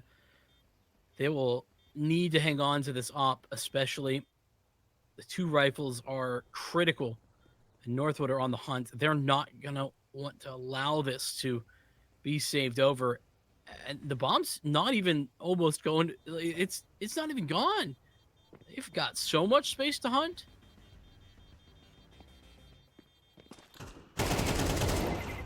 Satsy's going to be spotted. He wants this up. He's not going to have it, though.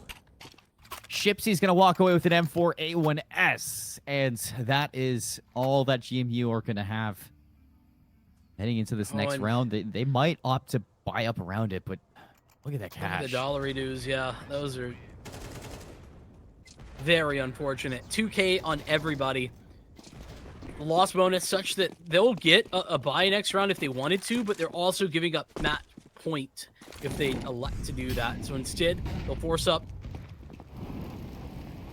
just the sole rifle onto Shipsy, though, and it's even less utility. Ellis, so much damage in the Molotov. Perfect playstyle there from Crimson and Zoker. They're going to weed out that plant, and Northwood now looking to pick up the pressure onto A. They actually fourth Sassy all the way back to site. And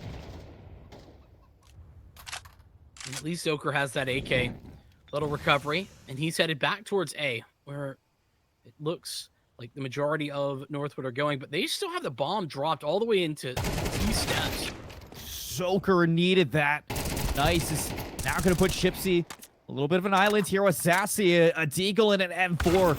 Sounds like the start of a really bad joke, but only joke here is how winnable this actually might be. I take it back. This is now a round where Shipsy can make a lot of damage. He's repositioned, and I don't know if they're going to check this angle. I mean, they're going to look towards it, but, well, tell a lie. They simply didn't. Don't know why, but they had nobody clear the site. Maybe just because they killed someone earlier in pit? I don't know. That's an oversight that will allow the Patriots another round. And what a shot from Crimson. It's no joke. An M4 and a Deagle on the site, alone on an island. And Crimson does exactly, or Sapsy, sorry, does exactly enough with their Deagle that allows Shipsy just the element of surprise. Now, rifles in the hand, GMU, they're forced by it, works out, and all the aggression looking to barrel through Banana, but Satsy with the AWP, with the help of Crimson, they shut it down. They tried to barrel through, but they got barrel stuffed. Just pixels there for Crimson to see that. It's a nice recovery. And a flawless round as well for the Patriots. Timberwolves starting to look a little less strong, having back end of the first half. It was pretty good. Start the second half out a little bit dicey, but bring that back as well. They can't find a map point, at least not yet. And they're probably going to still be wanting. This one's half invest, little pistol armor, quasi-buy. Soul Goat is the Soul AK-47. Love this aggression with the op from Satsy. From Banana to Apps, it doesn't matter. Mr. Worldwide now looking to escape from the apartments, but Soul Code has an AK. He's not going to let go of this round. Shipsy now in an unwinnable spot. Luckily going to do a whole lot of damage, but I don't know if that damage was enough. Oh, nice. Wanted to make sure to get that frag on lockdown, but instead just took a little bit too much time. Oh, that HE. Solgoat was low enough, but it doesn't find its mark.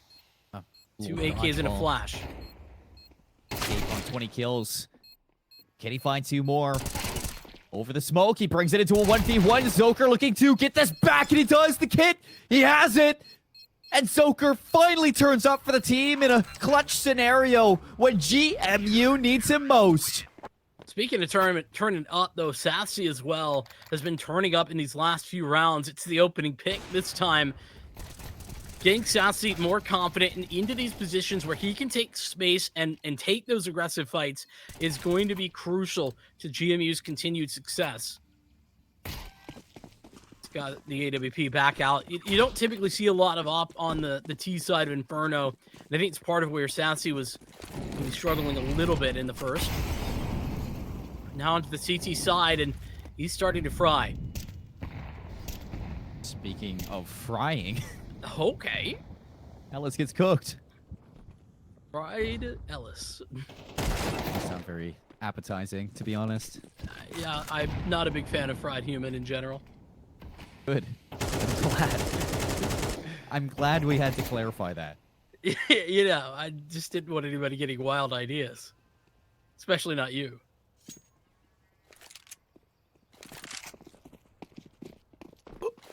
What is this timing? He just walked out.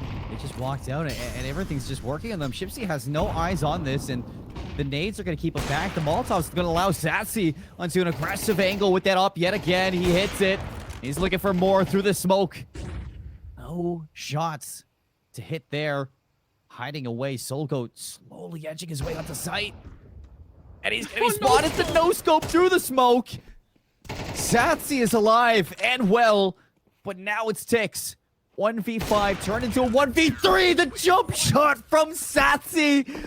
Oh, welcome back. I don't know if he was actually jumping there. I think he just jumped onto the box, and it was just very quick, but we'll see it in a second. Sassy, I said it's important that he turn up, and he's turned up to 11 right here.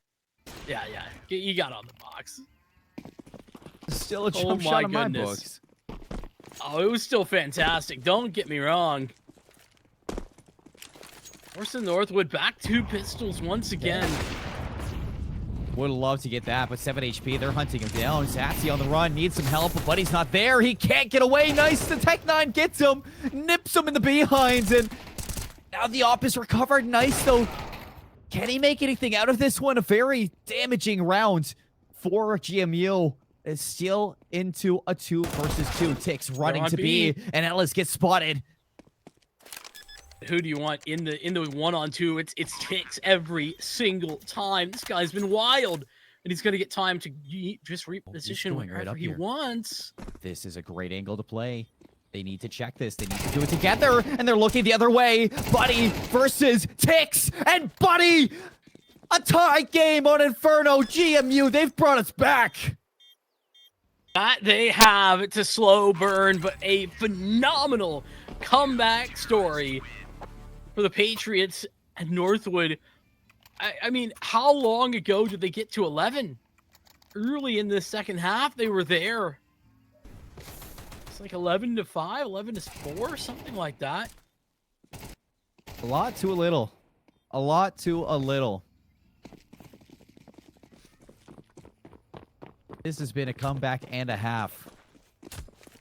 Good recovery as well, with Sassy going down early, getting caught out in tech. It's scary. In the fire. Smoke dropped down at just the right time, and barely any damage taken. I say that. He goes back into the flames. Wants to maintain that control, playing around the smokes, but there's no more space to work with. He'll have to give it up for the moment, but he could be set up alone, Sassy, on that side if he wants to. Instead, it'll be rotation back out towards A, keeping that up entirely unaware for Northwood. Yeah. This is exactly what Northwood likes to do with their AWP that we haven't been able to see. Buddy, a little bit of a crossfire here with his teammate. Shipsy alongside him. They both get 2, but that brings us into a 3 versus 3, and Now Satsi is alone on the site with no idea what is coming behind him. This angle is so perfect. Does Satsi turn around? He doesn't need to just yet. Zoker's going to be the one to give it away, but it opens up an opportunity now for Northwood to just run it down. It's all into Crimson once again. Big series for him. Big round. Big moment for the lead. But they know he plays here. They know Satsi needs something, and it misses. That's putting Crimson even more pressure down, and the smoke is going to block Satsi off. Crimson Molotovs into Church.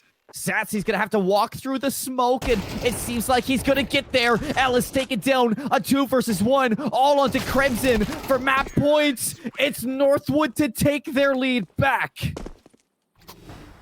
They like to do things on hard mode to Northwood University.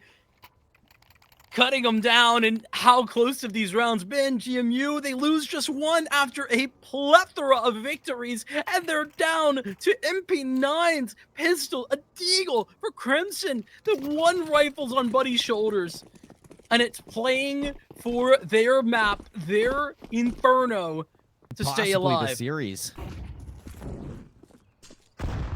What a moment this would be. It's now or never. GMU all in for the round. Looking to bring us to overtime. Looking to send us the distance. How this team has stepped up in so many ways. You'd hate to see it end like this. Buddy looking to pull the attention away for Satsi to open things up with the XM. Can he make the most with this weapon? Do they check him? They do. The damage from Satsi, it's not enough to get a kill. But cuts him down twice. It'll be enough to serve that first frag up to Buddy, and look at Shipsy's MP9. Somebody low were to walk into his crosshairs, that would be a little bit easier.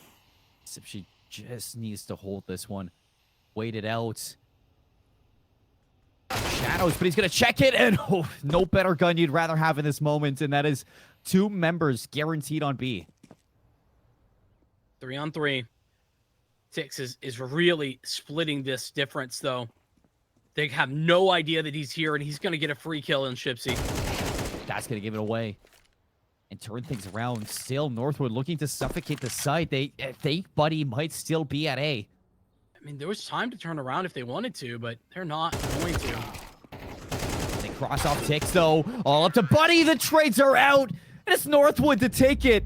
13-11, all the way down to the wire. Northwood, they get tested on the map pick of Inferno, but I mean, GMU, how you would have wanted that map to go your way, Vincent. Hats off to this team for making it as close as they were, but it's just not enough at the finish line. Yeah, a comeback story that then falls flat right at the last word spoken, and they can't quite make it through. Like we were saying, Inferno, it needed to be that map for GMU, and in a lot of ways, it was. What a comeback as well. Satsi having some incredible impact. We saw Zoker stepping up, Crimson continuing that story, but the reality kind of hit towards the end for Northwood. Hey, we got to be careful because we've let them come back into this, and it seemed like they just turned up that dial that little bit extra when it came down to the tied 11-11 scoreline. It's when they really got a bit more serious. Yeah, GMU, if there's one thing to take away from that map too, even though it was a loss, is that you earned your respect versus Northwood, and they showed it. What a game to play from both sides. Constant adaptations from both Northwood and GMU, but for GMU to put those rounds together, it came down to a couple players who really stepped up there. Satsi, Buddy, Shipsy, Crimson. I think Zoker had the one clutch that comes to my mind, but he didn't have the best game. He hasn't been having the best series. He's just been, consistently in the talking point for this team. It's really the surrounding players that have stepped up for GMU, and spaces are slowly coming together, but still, Northwood, I called them unbent and unbroken heading into this series, Vincent. Well, here we see them bend, but they just don't break. And it takes a lot of resurgence from this guy as well. He just farmed so many rounds, had such a great showing, and I think he was one of the biggest thorns in the sides of the Patriots pretty consistently. Not only that, though, right? I mean, how often were we seeing just the pistol rounds for Northwood get close, go their way even? Half buys, those were many. I mean, this is a good example of one. right here. And there was another one late into the game as well that went their way to get them up to 11. So many rounds too when you look back where it's either Tix or Escape or somebody on Northwood finding a kill with a Deagle or a Tech 9. And it's ridiculous at times, the things that this Northwood team can do.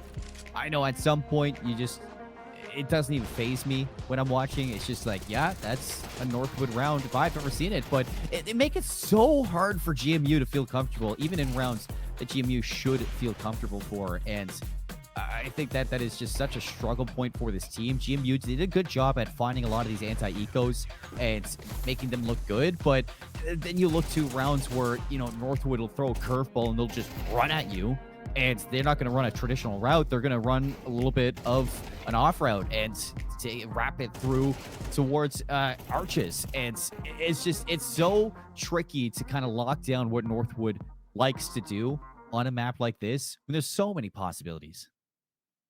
And I think the completeness of this Northwood team really coming to life. Think about how dominant Solgoat was towards the beginning of this game. He was the bottom of the scoreboard. And, just looking at it eye test wise from the first half, you wouldn't have expected that. But Tix just, again, returned to form for him. 27-17, had Escape right beside him. In many of those moments, it was a team effort for sure where Northwood University were concerned.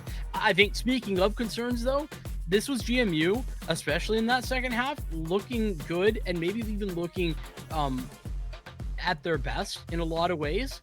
With Sassy coming online, we saw consistency from Zoker and Crimson stepping up in a lot of moments as well. All of that is positive news, except it didn't net them a map win, and that's where it's a little bit of a question mark. Yeah, and it's scary to say too, because the question now is having to be asked, Vincent, is this the height of GMU? Is that their most?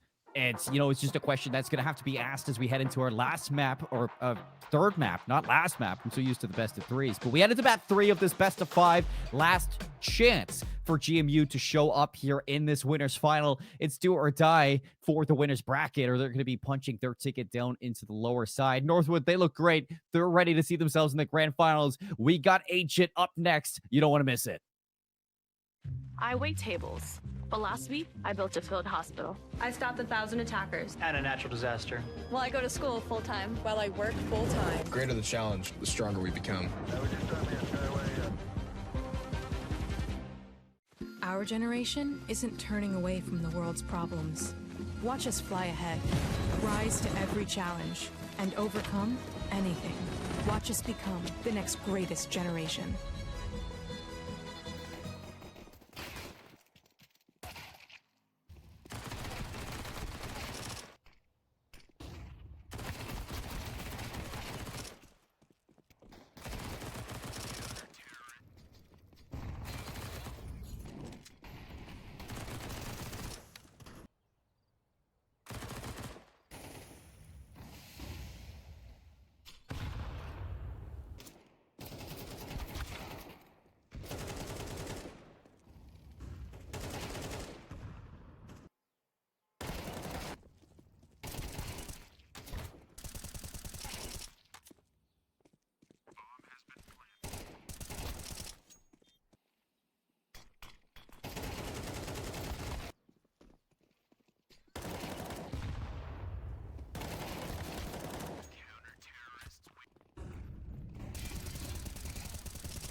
Close but no cigar. That's the description of Inferno from the perspective of George Mason University. They made it look good, but in the end, Northwood doing Northwood things, and they come out on top with a 2-0 lead now heading into their map choice of Ancient Vincent. Things getting a little bit testy here. And, you know, for George Mason, you have to be worried now. And I posed this question before the break. Is this it? Is this their height? I think that it's unfair of me to say whether it is or it isn't. But right now, I think the more relevant question is this their ticket down to the lower bracket? Because, well, it's a best of 5. That means you have some more time, but that time is quickly coming to the end if they can't pick up a map. Fortunately for GMU, if you lose here on Ancient, you're not done, but I'm sure they want to still have their chances at the grand finals. It's not done until this best of 5 is all finished at the end. And you look towards the lower bracket, you look at what's waiting for you as well. If you're either Northwood or GMU, RIT versus Oklahoma Christian. I mean, there is no team that you can look at in this top 4 and say, yeah, I want to play that team, Vincent. No matter what, it is going to be a tough game. I think that's what's so terrifying for anybody, particularly GMU, considering, you know, they're up against a rematch of NA's finals or an Oklahoma Christian team that they haven't had to look at, that they have never played before. There's just question marks everywhere you look, which is why Ancient is so important. This is a map, Ancient, that, I mean, listen, we've seen it actually from both teams. Both squads have played it in this tournament. Obviously, up against Oklahoma Christian from the Northwood side, they were very strong here, but it was up against Fisher, and it was an almost victory once again. It was same situation as we just saw in Inferno, 13-11. In the favor of Fisher when we saw the Patriots last on Ancient. And it's been a middle ground map for them for a little while. I don't think that the Patriots are bad here, Seymour. The bigger issue is that Northwood are great. Northwood are great at any map you put them in. And that answer, or that question has been answered. But you're right to say that GMU, they're not out of this just yet. And heading into a map like this, you can really hone in to the performance that Satsi has been putting on inside of this winner's final and look to the AWP again to hopefully give you some space. But it all starts off with the pistols. Soul Goat heading into the site. Shipsy just hiding away, waiting for his opportunity. And here it is, the help of Satsi and Buddy. They're dancing around, and Northwood, they're a little bit spun. 2 versus 2. On site we have Escape trying to fight against this one. And he's calling quickly for the player from Donut to get into the action. And here we go. Nice. A little bit of damage out. 1 versus 1. And Escape plays it so well. An ace from Nice in the pistol round to start off Ancient. Oh my goodness. I don't know if everybody's just gotten together and decided that the A hit on pistol is the way to go for Ancient, but every single Ancient we've watched the last 2 weeks has started with a explosive A site pistol. The Patriots, they were ready, they were prepared, but they weren't ready for Escape. And how can you be? GMU opting into this second round. Want to keep this one close, and they want to do it right away, though. Crimson's going to be the first one to fall. That's through mid. Or no, that was, I think, just outside of B ramp. Shipsy's going to be spotted now. That's just opening things up for an A execute, and the entirety of A is wide open. Northwood are not giving anything up to this force by Buddy. A chance at 2, but nice trades coming out from Soul Goat. And that's all you can expect there. At least if you are Northwood. Get into a position where you can play the trade frags, use this weapon advantage. And it is job done. The opening engagements worked out. And Solga, who was just hanging out, will pick up what is the final one of the round. Just dropping ticks, and that's it. So an aggressive decision for GMU. I don't hate it on its face. Typically, I'm not, you know me, Seymour, not a big fan of the forced buy second round after a loss on the CT side, just because it can make it so much more difficult to get out your gun rounds. But I think GMU needed some additional utility, and so just taking the fight to them isn't a bad idea. No, On paper, I don't hate it. Neither do I. Oh my goodness, escape. He's got like what? Goodbye, Ellis. He's staring him down. 9 Escape's and like- 0. 9 and 0 from Escape, though. And, I mean, map 3 starts off the exact same as the rest. It was 7-0 on Mirage, and then it was 3-0 on... Ellis stole the ace. I see what happened. I was so confused. You need this round here if you're GMU. It's a gun round. Buddy immediately going to be running away from the aggression. Solgold is the bait and switch between the two. Crimson is there to refrag. Ellis is going to have to pick this AK up off the ground. Escape looking for an angle. Lots of damage there onto Crimson. And Zoker is going to come to his rescue. None of this was really in for an actual site take. They just got into positions where they could put the pressure on, and so just kept taking the fights. The bomb, now recollected by Ellis, was deep into the B side of the map. AWP is missing its shot. Now it's given away that they have one. Nicest trap, but this is all a bait. The bomb's still lurking at ramp. Crimson has an idea. Tix is going to work his way in towards the caves. Crimson seems like he is ready for something, and here comes the utility now. Crimson a chance to hopefully shut this bomb down from reaching the site, but he has to worry about Tix. Tix has gotten through, and he's going to find him. Crimson falls, and that's going to allow this bomb to go down, and nice lurking through mid. You have to watch out for that. Longer Northwood waited, more GNU could play defense, but Tix with that frag locks him out of the sight. All three coming from CT. The flank. The front line is on lock. Back out comes Tix. Yatta's no more, and Zoker won't be able to trade it. They all go down. Tix and Ellis.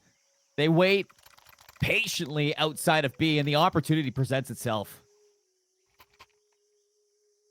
So critical as well. You know, you were talking about the flank coming in. It was coming, it was coming, it was coming. It just never came. The problem is that because that A player who is making the fake stays alive, it's always just a question in the back of the GMU mind.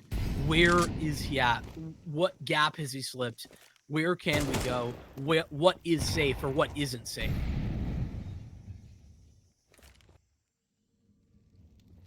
Moving as a squad, Patriots. We'll have stack out here towards B. Groovin'. Nice shot from Buddy. Utility in the hands of Solgo. What are we doing? Are we sure? Solgo, what is ears? He just couldn't hear. Open your ears, please. No way. Oh, check your quarters. No way. Are we sure? Nice, giving it just a cursory glance. You needed the full clear, my friend. Okay.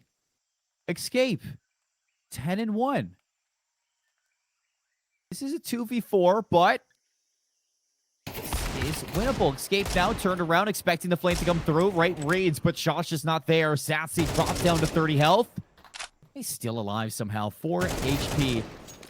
Alo's going to walk into an unwelcoming home. And now it's all down to this sole player, but are they going to just run together? Crimson's a little ahead of it. Escape finds 2. And thanking the lucky stars that Zoker was there. 3 kills for Zoker in that round, and I mean, yeah, Solgo, I don't know what was happening. Maybe somebody was calming over that. Should have heard him, but didn't. Had to smoke out. The first kill, it's fine, that happens. But when Solgo goes down and critically has the bomb in his hands, that's where problems arise. The Timberwolves, oh, and look at the Northwood squad. They're running it down to B. They've got just this classic smoke. The Nico round that brings them back, but Northwood, when it comes to gun rounds, they're second to none. But the smoke's down, they get the bomb down, and now with numbers, they're looking to put another round on the board. Zoker is fishing through the smokes. Tick's got to be careful. There's a gap, and Zoker's going to punish it. Things flip around. A 3 versus 2 numbers now for GMU on the retake, and they're just continuing to block off CT. Molotov, and Solgo looks away from it. all down to Escape again, and Shipsy jumps into the action. A second round from GMU, and it's a 3v4. That was just stupid from Shipsy. Should never have gotten away with it. He's running through that smoke just to put the pressure on, and he gets away with murder. Northwood, Felden, and Eco then find themselves in a post plant, and thanks to Zoker's positioning in cave, they're cut down in the post plant as well. One last buy for the Northwood T side. It's the money they have remaining from their 4-round stretch up at the beginning of the half.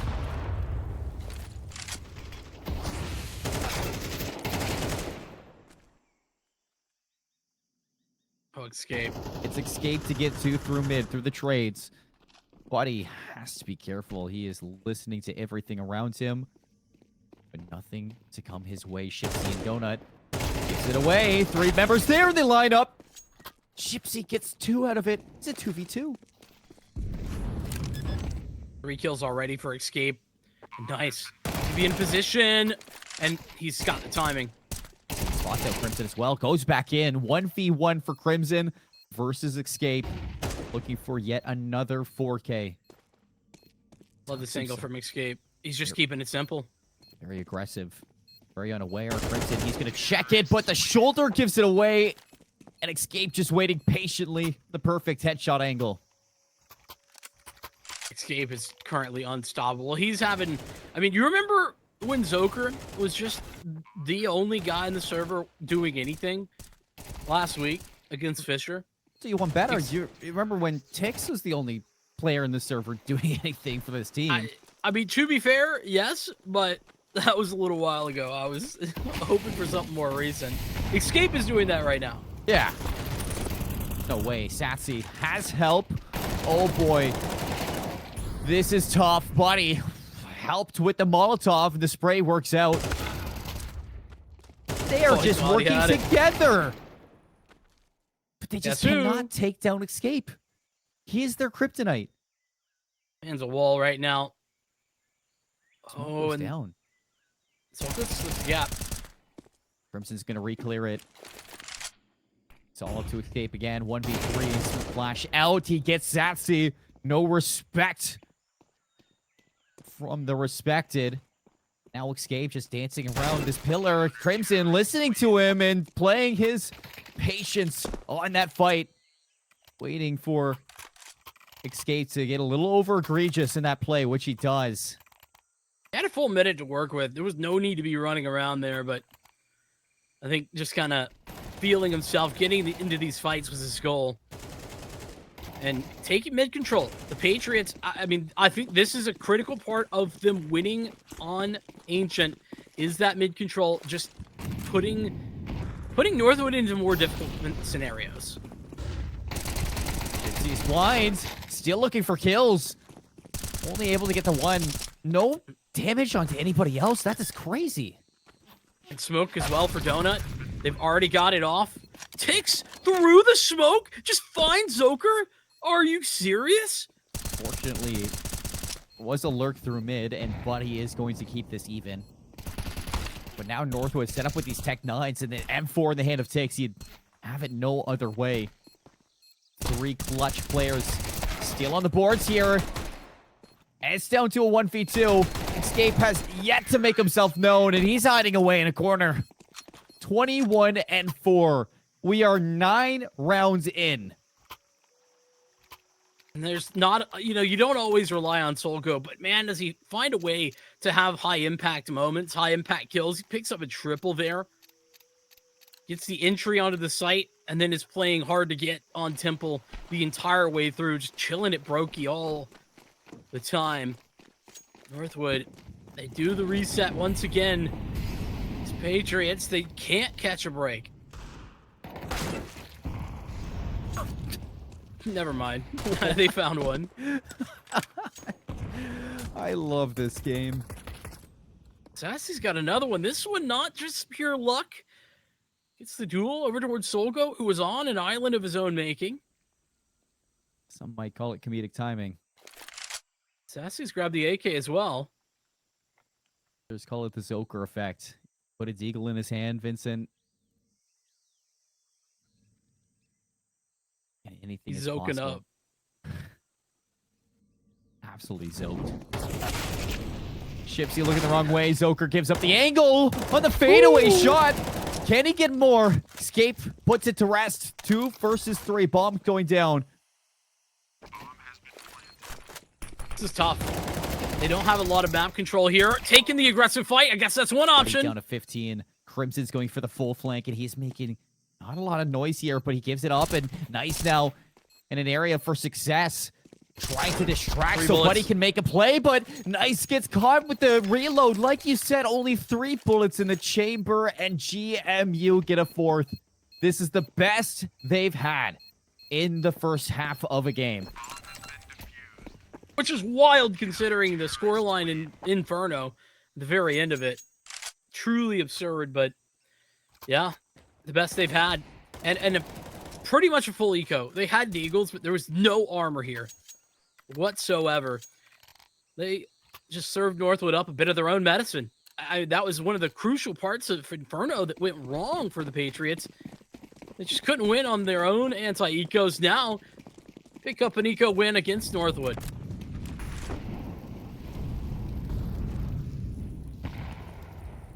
Op is out for Satsy.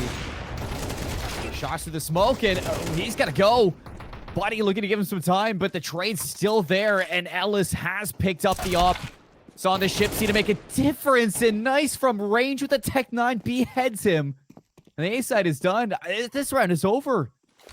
Well, I mean, on the one hand, the bomb's just now going down, so you could argue to go back in, but at the same time, I'm with you. Hard to make a dent in this 3-on-2. It looks like Crimson might give it a try. He does have Buddy all the way in spawn. Not a lot of space gained, but a free frag onto Nice will start it out nicely.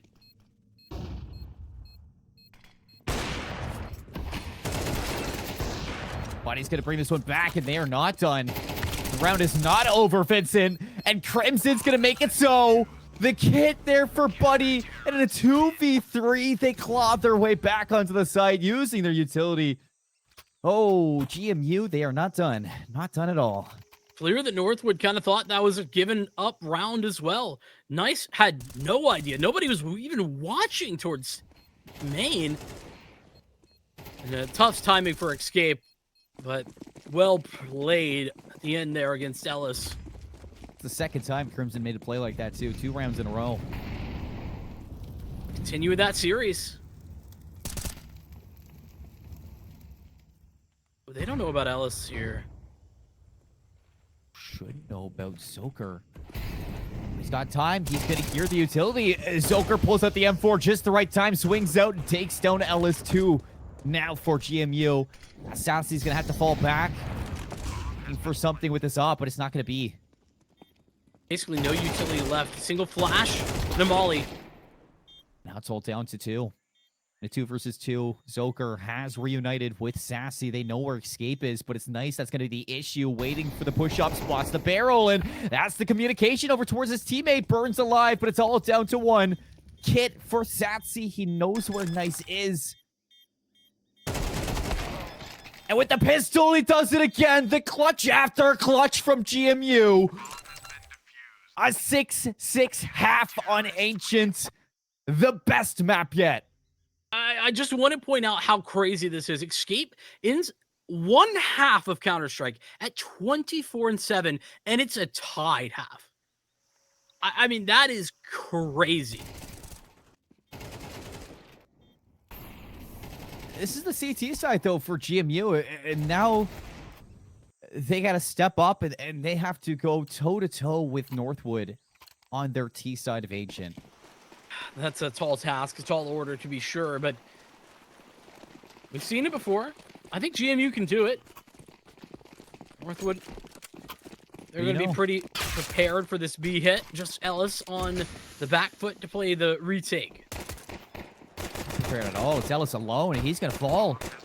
Everybody stacked A. You thought it was going to be a classic, but a little bit of a wrench in the system.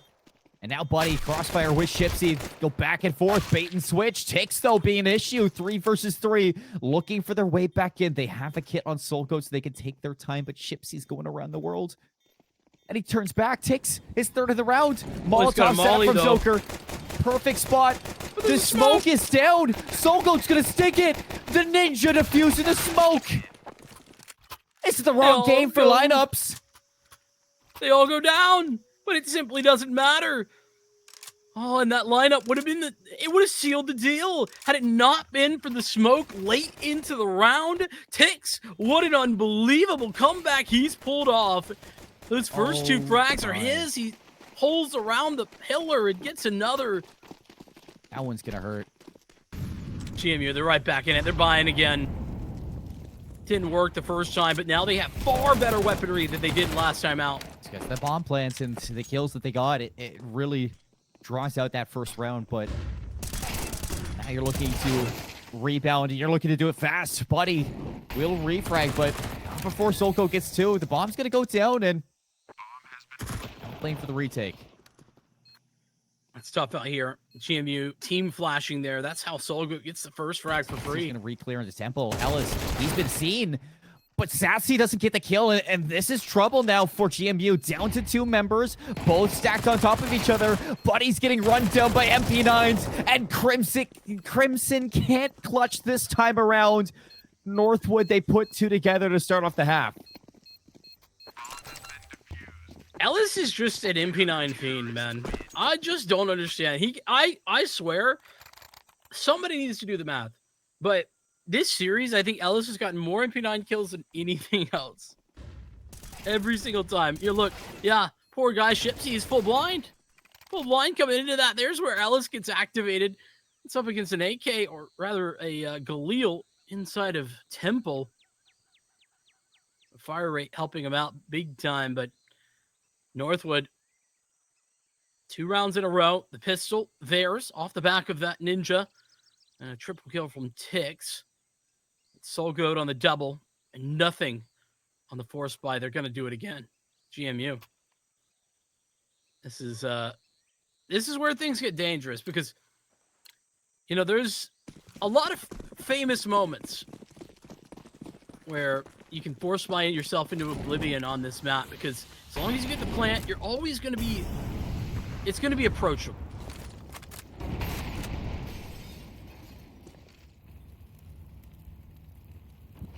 GMU looking for a little bit more than approachable right now.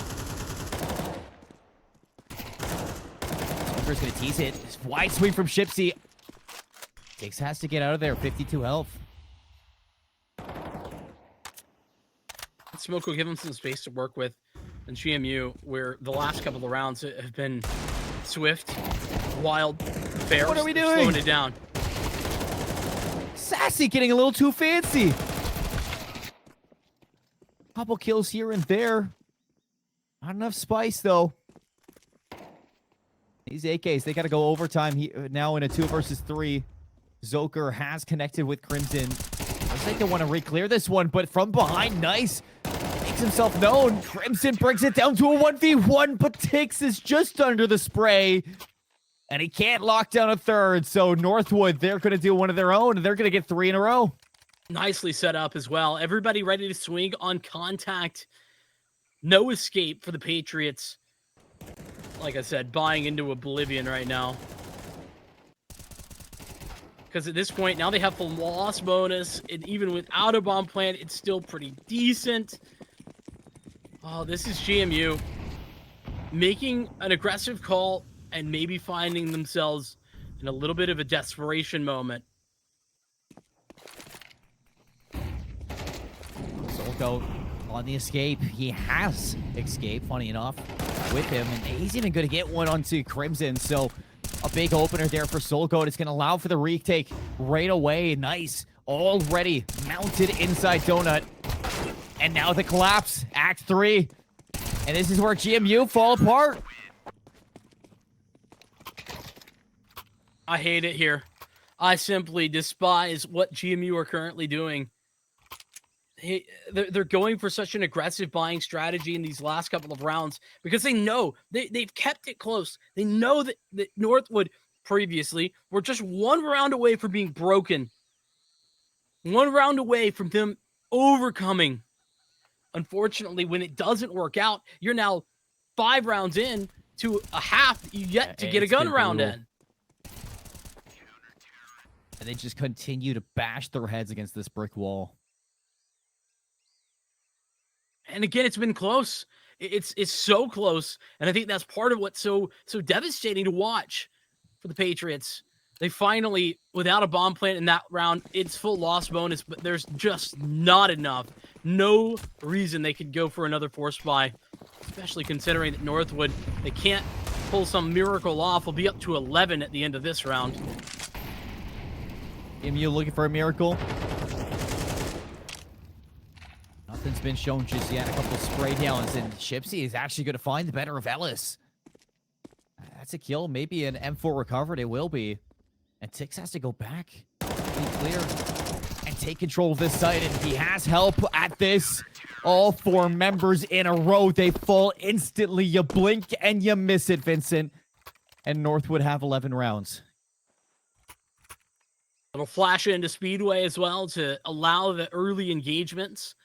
Getting full mid control. Northwood University just taking that space. In this gun round, GMU, I want to see them try and deny this area. Escape up to 27 frags. Slow down. Surprisingly, Tix has been picking it up here on the CT side, as expected. It's not going to stop him. A little bit of a return to sender. Some martyrdom there, and 3 go down for GMU. It's an instantaneous 2 versus 3. Yeah, they had the triple setup out towards mid. And as I said, GMU needed to take that space. Northwood understanding the same thing. In a perfect angle. Soaker's going to have to clear it. Looks like he wants to check it. The swing's out. He sees him, but he won't get it. Ellis brings it down to 1. Buddy to hold Northwood away from match point. A 1v2 versus the Clutch Master and the Maestro. Just going to play it slow, hanging out, has the bomb, so there's no reason that he can't play this out at any pace he wants. And this is understandable. Once you just clear out some of Jaguar and Cave, but Northwood, again, getting active, getting aggressive, and they'll just walk clear. This is some incredible timing where Buddy is going to get a free plant. Is he, though? I don't know if he'll expect... I don't think there's any reason for him to expect nobody on the B side. And that's what he's asking. Come like sharks in the water. They smell blood.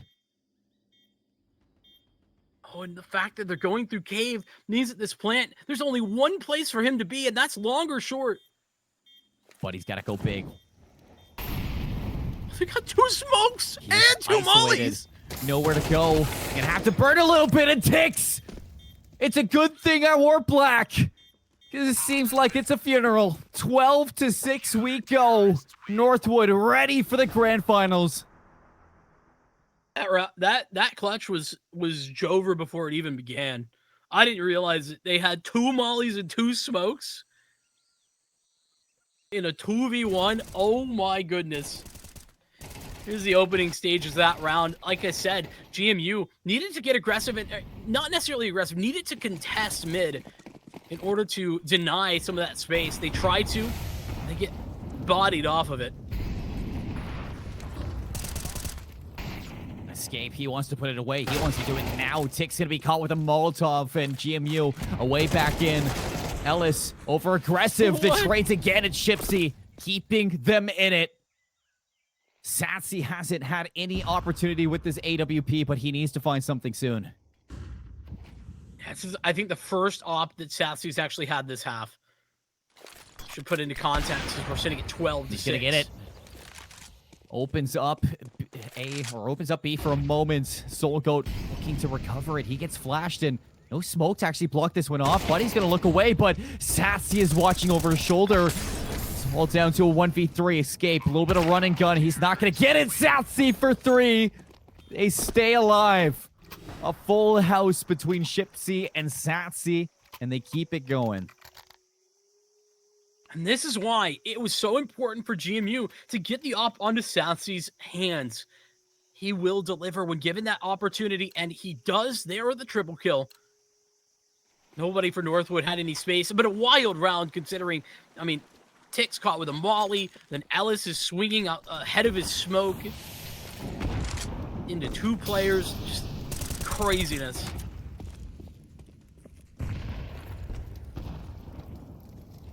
Guys, get the boost. Okay, we can do this together. Escape. Finally makes his way up. Satsy's got to turn around, and this op is in a very tough spot. Very tight angle. To find So anything isolated. more. Flash in, and he won't hit the shot. All down to 3. With bomb, it's here over at A. They've got a lot of space. They've just tossed a smoke deep into Donut, which means that they're not going to get control of it. That's a concern. But it does stall this retake out just that little bit longer. Notice exactly where Nice is located. He's so quick to this position. Numbers, Northwood looking for a way back in, and Nice is going to deliver it. Crimson low on health, and on the front line looking for a play. It's going to push Zoker against the odds, and that's it. Northwood, they're heading to the grand finals. GMU, they put up quite the fight. They tried their best, but their best just isn't enough against the Timberwolves. They have looked on fire this tournament, and it doesn't end here. No, I mean, expectations were that they would be going deep. Grand finals, not even a question really that they could make, but in such dominant fashion. That's, I think, where we weren't sure. We sure have the answers now. Man, Escape had to have dropped at least 30 there by the end on that map. It's hard to see a world where GMU could have done better actually on Ancient. I know that's maybe seems a little bit sour, but they played really well on Ancient. It's just so incredible that Escape is playing so well. Everybody was stepping up, and then of course the clutch moments were incredible. So many 1vX scenarios for Northwood that goes their way. You just can never count them out. And we're going to talk on that till this team loses, Vincent, because it doesn't seem like too many can, step up to the Timberwolves and actually push them against their will. And here we go. We get to look back at this Ancient from start to finish. It just seemed like Northwood, they had their hands on the steering wheel up until the second part of the first half. You started to see GMU doing what was necessary to crawl back from this 4-0 start that they had. They put a few rounds in retaliation, and it gets a little bit mixy. Things go down to the wire. You have a couple clutch scenarios for players like Crimson to be in, but ending the half 6-6, it gave a little bit of a false sense of security for what this map was ready to be. I don't know that GMU ever felt secure, considering, down 2 in a best of 5. You should be never in that position. But I do think that there's one thing to talk about this entire series with, and it is how incredible Northwood's pistols have been. I don't know the number, but it was at maybe 5-6 over these 3 maps. Eco rounds that Northwood has been able to win. I think that had to be stopped, and it simply wasn't. And as well as GMU played to get up to this 6-6, it all kind of started with this second half pistol, where Tix just gets away with a triple kill, and they get a smoke diffuse that has to hit the mental. And I felt like they started to lose the track of what they needed, what their win conditions were after that. 4 rounds straight, they're just force buying every single round. Some of those off the back of a plant, but others even without it. Yeah, it seemed like GMU, they started to see red in the second half, and they saw glory, they saw a chance at success, and they got ahead of themselves. And that is not something you can do. Any team can look at the series and write on the note is that you got to stay composed against a team like Northwood. You cannot feel like you were leading inside of this game, because Northwood are going to snatch that rate out from under you once you get ahead of yourself. And we saw it here. GMU, they get 6 rounds in the first half, only 1 round in the second half of Ancient, and it's going to be Northwood with a 3-0 to send them into the grand finals. And looking at these stats, Escape 24-4 at one point, or something ridiculous like that. Vincent ends up 31-12. Did slow down factually, but you can't put any negatives onto him. He has double any other player individually in this lobby. Just let that sink in. Double. That doesn't happen in the That's game not of true. Counter-Strike. No, that is true.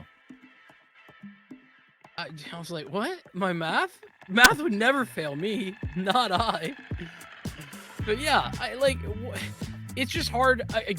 I just want to underscore how incredible it is that GMU were even close in that first half, considering how dominant Escape was. It wasn't just the Escape show. I know it may sound a little bit like that, but as a whole, I actually think GMU played a pretty good series. They just didn't have what it takes against the skill that Northwood individually have, nor the fundamentals. I mean, Northwood, I talked about how experienced they are as a roster, one of the most experienced when it comes to, team Counter-Strike of anybody in this event. And it shows there with their fundamentals, the way that they're able to trade. And whenever Northwood were put into these like 3-on-3 type of scenarios, they're winning it most of the time. You know, we're seeing the same stories that we did for North Carolina State yesterday versus Oklahoma Christian. You're playing the right game. You're just not at an equal match for the players that you're sharing a lobby with. And Northwood, they let him know. Fortunately for GMU, it's not done yet for them. They go down to the lower finals, Vincent, as we saw on the bracket. Going to be awaiting the victor between Oklahoma Christian and RIT Esports. And for Northwood, they just get to kick their legs up and wait, watch, enjoy all these series, and take all the notes that they can on these teams in preparation for this grand final. You know what? I don't think Northwood will be taking any notes. I think that they have the confidence. They're probably just gonna roll, kick their feet up, like you said. That's the vibe this team gives. I mean, and they look fantastic. And next week, folks, you don't want to miss it. It is going to be a conclusion to what has been a very long road here for the Rally Cry Collegiate Series. It has been 3 weeks of action, but 4 weeks in total as we head into our next. And this match versus RIT and Oklahoma Christian is not one that's going to disappoint. So don't forget to show some love to Rally Cry. Show some, give them a follow on Twitch, give them a follow on X. Stay up to date with everything that is happening here in the Rally Cry Collegiate Series outside of Counter-Strike 2 as well, because these players, they are putting on a show and they deserve your love. And not only that, Vincent, I mean, what a fantastic night. What a fantastic game. Anything to say heading into our last week of action? Just that, I mean, we have truly gotten, I think, even with Fisher being gone, I think we've truly gotten some of the best teams in towards these last couple of matches, in towards the finals. With Northwood already there, it's bound to be a banger no matter what. You're not going to want to miss that. No, you're not. So that's going to be all done for tonight, folks. I hope you all have a fantastic week ahead of us as you get ready for the end here of our Rally Cry Collegiate Series, because we'll see you next week, the same time, same place. Take care.